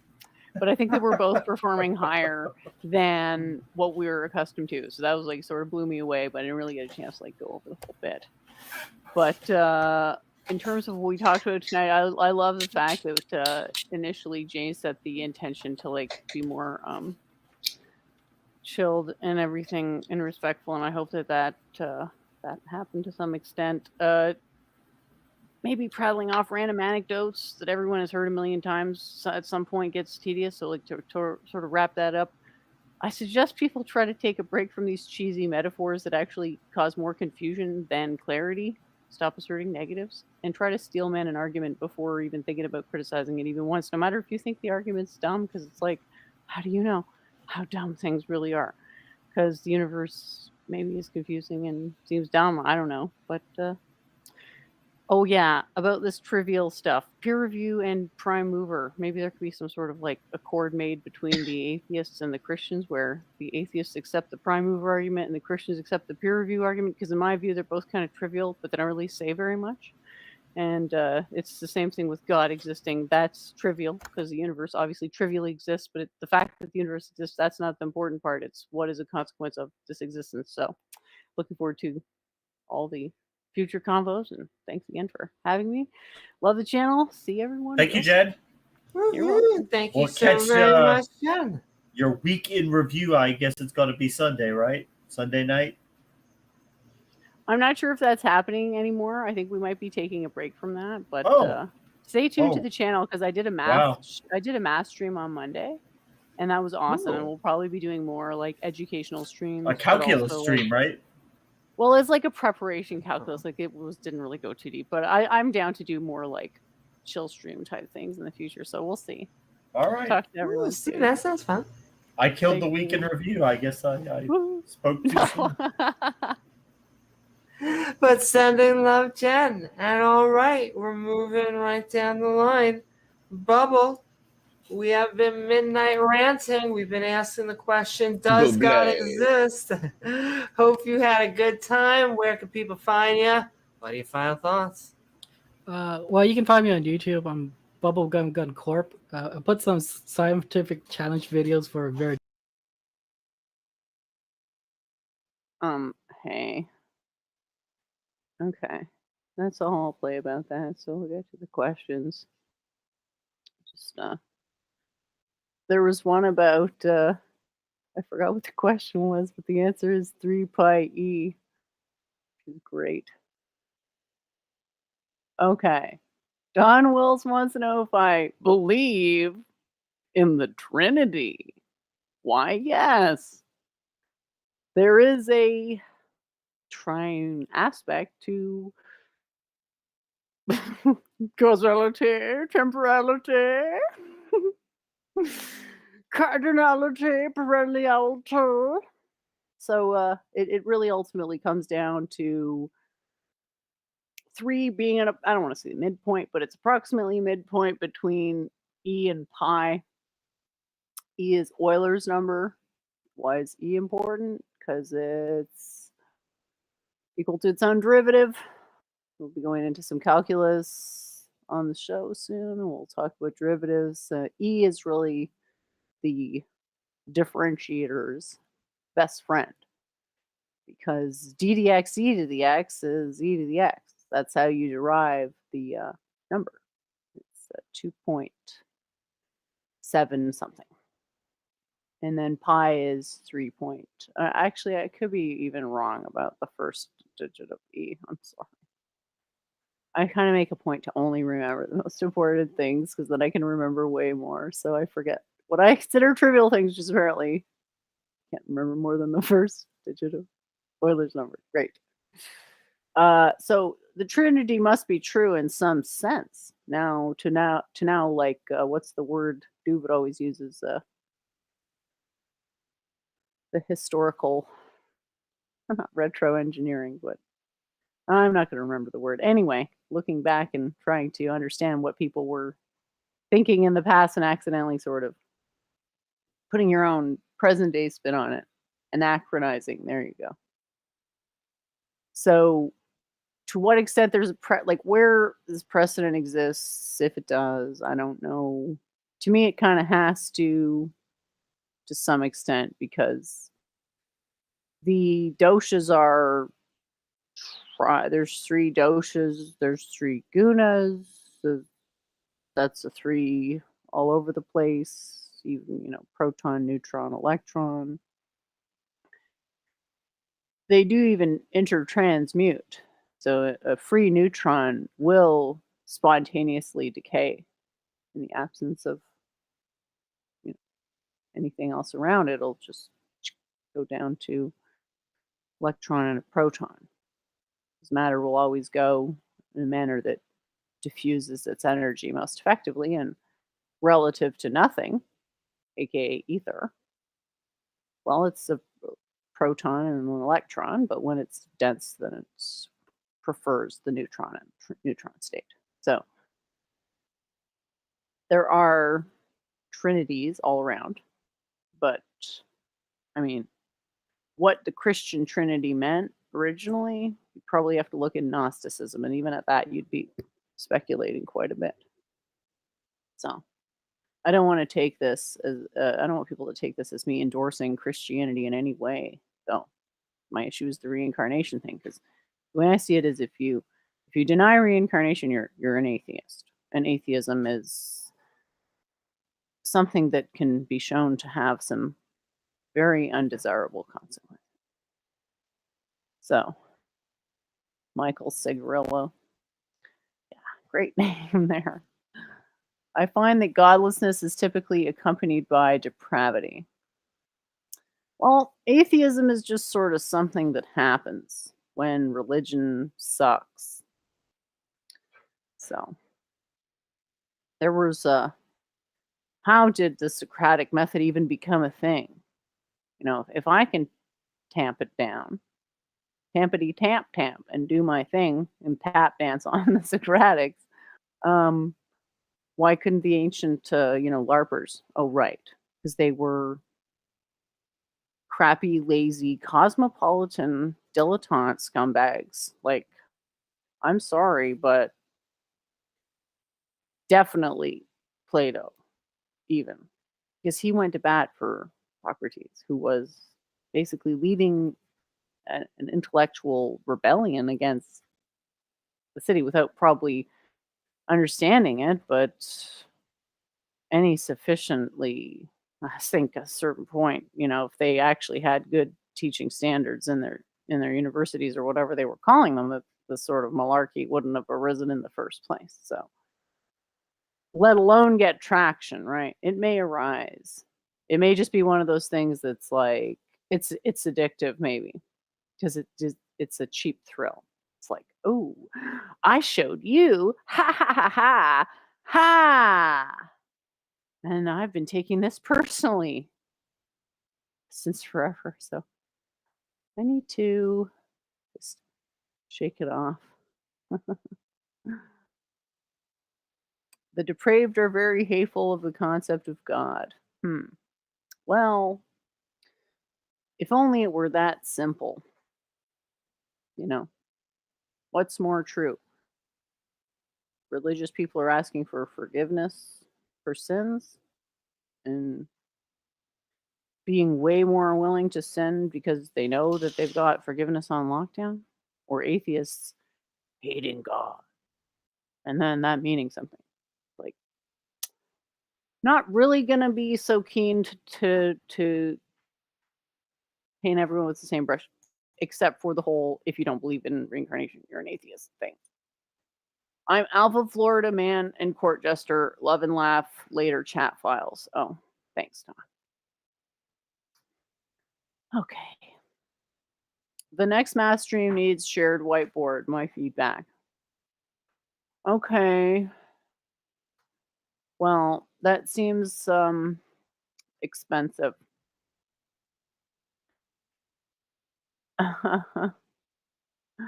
Thanks for saying you like my show, Aiken. A little too much on reincarnation. Well, I'll stop talking about it when everybody accepts it. I'll never even bring it up. I don't know if there's no more we can review. We'll have to see what happens. I'm still down to do it.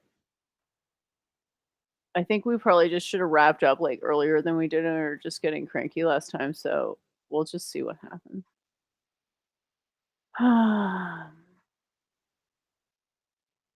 Your weekly gen fix, Lambie?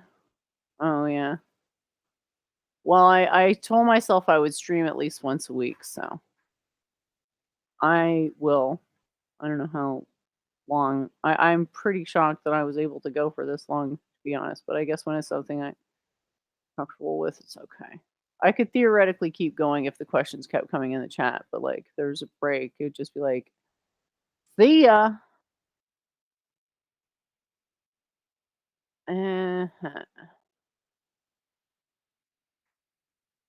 Yeah, thanks everyone for coming on over for a little bit of intellectual illumination and in a probably terrible time slot.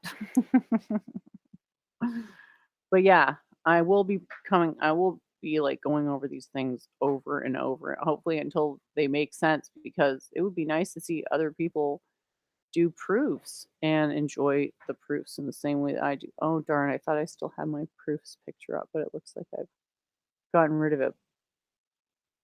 Oh, here it is. You can't prove axioms.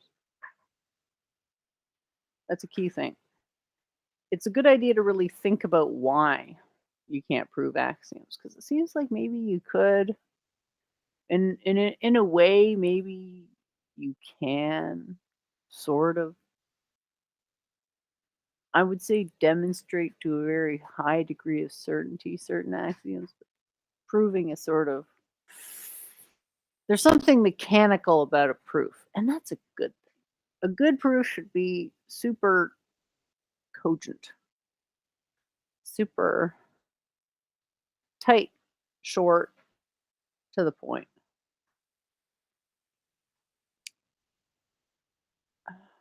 How to sort the axioms then? Well, you have to. What do you mean by sort the axioms, dear? I mean more than one thing. First, it's probably a good idea to just understand what an axiom is and what axioms have been presented as being reasonable. If people want to check out the last stream before this one, there's some pretty cool stuff on there. And here we go. I put some notes, which took a really long time, and there are some pages out of order, and I'm sorry, but it already took me way longer than I thought it would. If you want to know about axioms, I would say like vector space, and figure and see why do the axioms of a vector space work, and then they don't work, and then understand why they don't work in our reality. Hint, it's the Heisenberg uncertainty principle. Why? Because that proves that there isn't an arbitrary subdivision of matter, that there are limits to what matter can be subdivided into. It's this indivisibility concept. So, a lot of big concepts is super important. They've been talked about, and math sort of makes them more clear. But keeping in mind that no matter how good you are at math, doesn't translate to being good at necessarily anything else unless you have the right attitude. If your attitude is like, well, I could just play video games and be right every time in a debate and just win, and like, oh my god, I'm so smart. It's like, no, you've fallen into a path of darkness, confusion, and it's obvious, dull. They become more fixed and rigid, and that's what causes the suffering. It's the opposite of what you want. And again, Lambie, you haven't clarified what you mean by sort the axioms. But if you mean what I think you mean, then what's the thing you're the most sure about? What is it? I know what it is for me. What is it for you? For me, the thing I'm most sure about is that causality is the thing. Does that seem reasonable? To me, it is. And then I have a bunch of other things that I'm not as sure about as causality, but pretty much just as sure that causality unfolds sort of. I don't know how to describe it exactly, but it's all sort of connected back. There's a translational certainty. It inherits a certainty from that. And knowing the order in which they unfold is where the certainty comes from. Because if you ever have a conflict, you just want to be able to make that choice right away. You don't want to be stuck in one of these loops like these people on these shows, because like they're not getting more clarity with time. If they were, they wouldn't sound like that. It's a very good question. Yeah, even if you don't know what your axioms are, you want to make room for them because you want your thinking to be axiom centric. So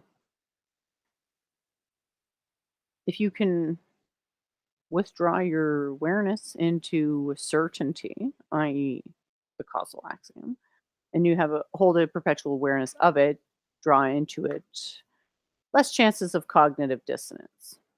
Because cognitive dissonance is never happening on the level of, well, causality is breaking down. Like, yeah, sure, crazy stuff happens, but it's not violating causality. It's just, oh, I didn't actually know what causality was as much as I thought I did. Yeah. Causality. I barely knew you. I've got pretty much 3 sets of downloads. The last one is the coolest one because it's from my 4th year. I think the course is called Dynamics, and it's pretty interesting examples that aren't really that complicated compared to, they're not that much harder in my view anyway. They're applied calculus. Just fun to look at to see how it gets worked out in these examples.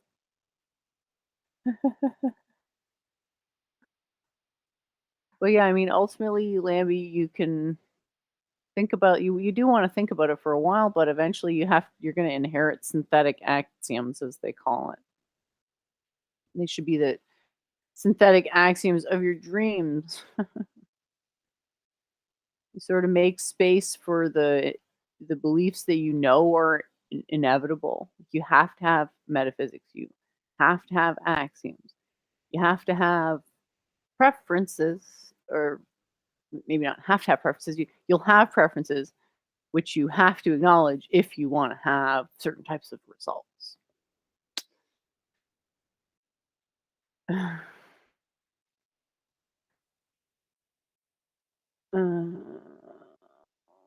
Okay, that looks like that about sums it up. And hopefully the next time we do calculus will be just as fun, and anyone is welcome to join. And we don't have to talk about the stuff we've already talked about. We can talk about a topic of your choice, but it would be nice to be asked questions rather than just being a soundboard for other people's ideas, because it's like, seriously, come on. Let's be good sport here. Thanks everyone for tuning in. We'll see you at least one time per week, whenever that may be. Who knows? Yeah, that's just so to say, a worthless opinion of. It's so important that she can't be told, she won't be told that it's wrong. And bringing it back to Church of Entropy in her attack dog Gandalf the White. Why don't you learn to shut up and fuck. Oh, goddamn blood. And I mean, you know, we've had these streams, and you know, I've been doing with Church of Entropy, and you know, she's been bringing on new people, and like we did those streams on like stream etiquette. We walked through like the technology. I have like very strongly negative opinions of the kind of Brundle clique. Is she trying to garner herself cult prestige by associating herself with a retard?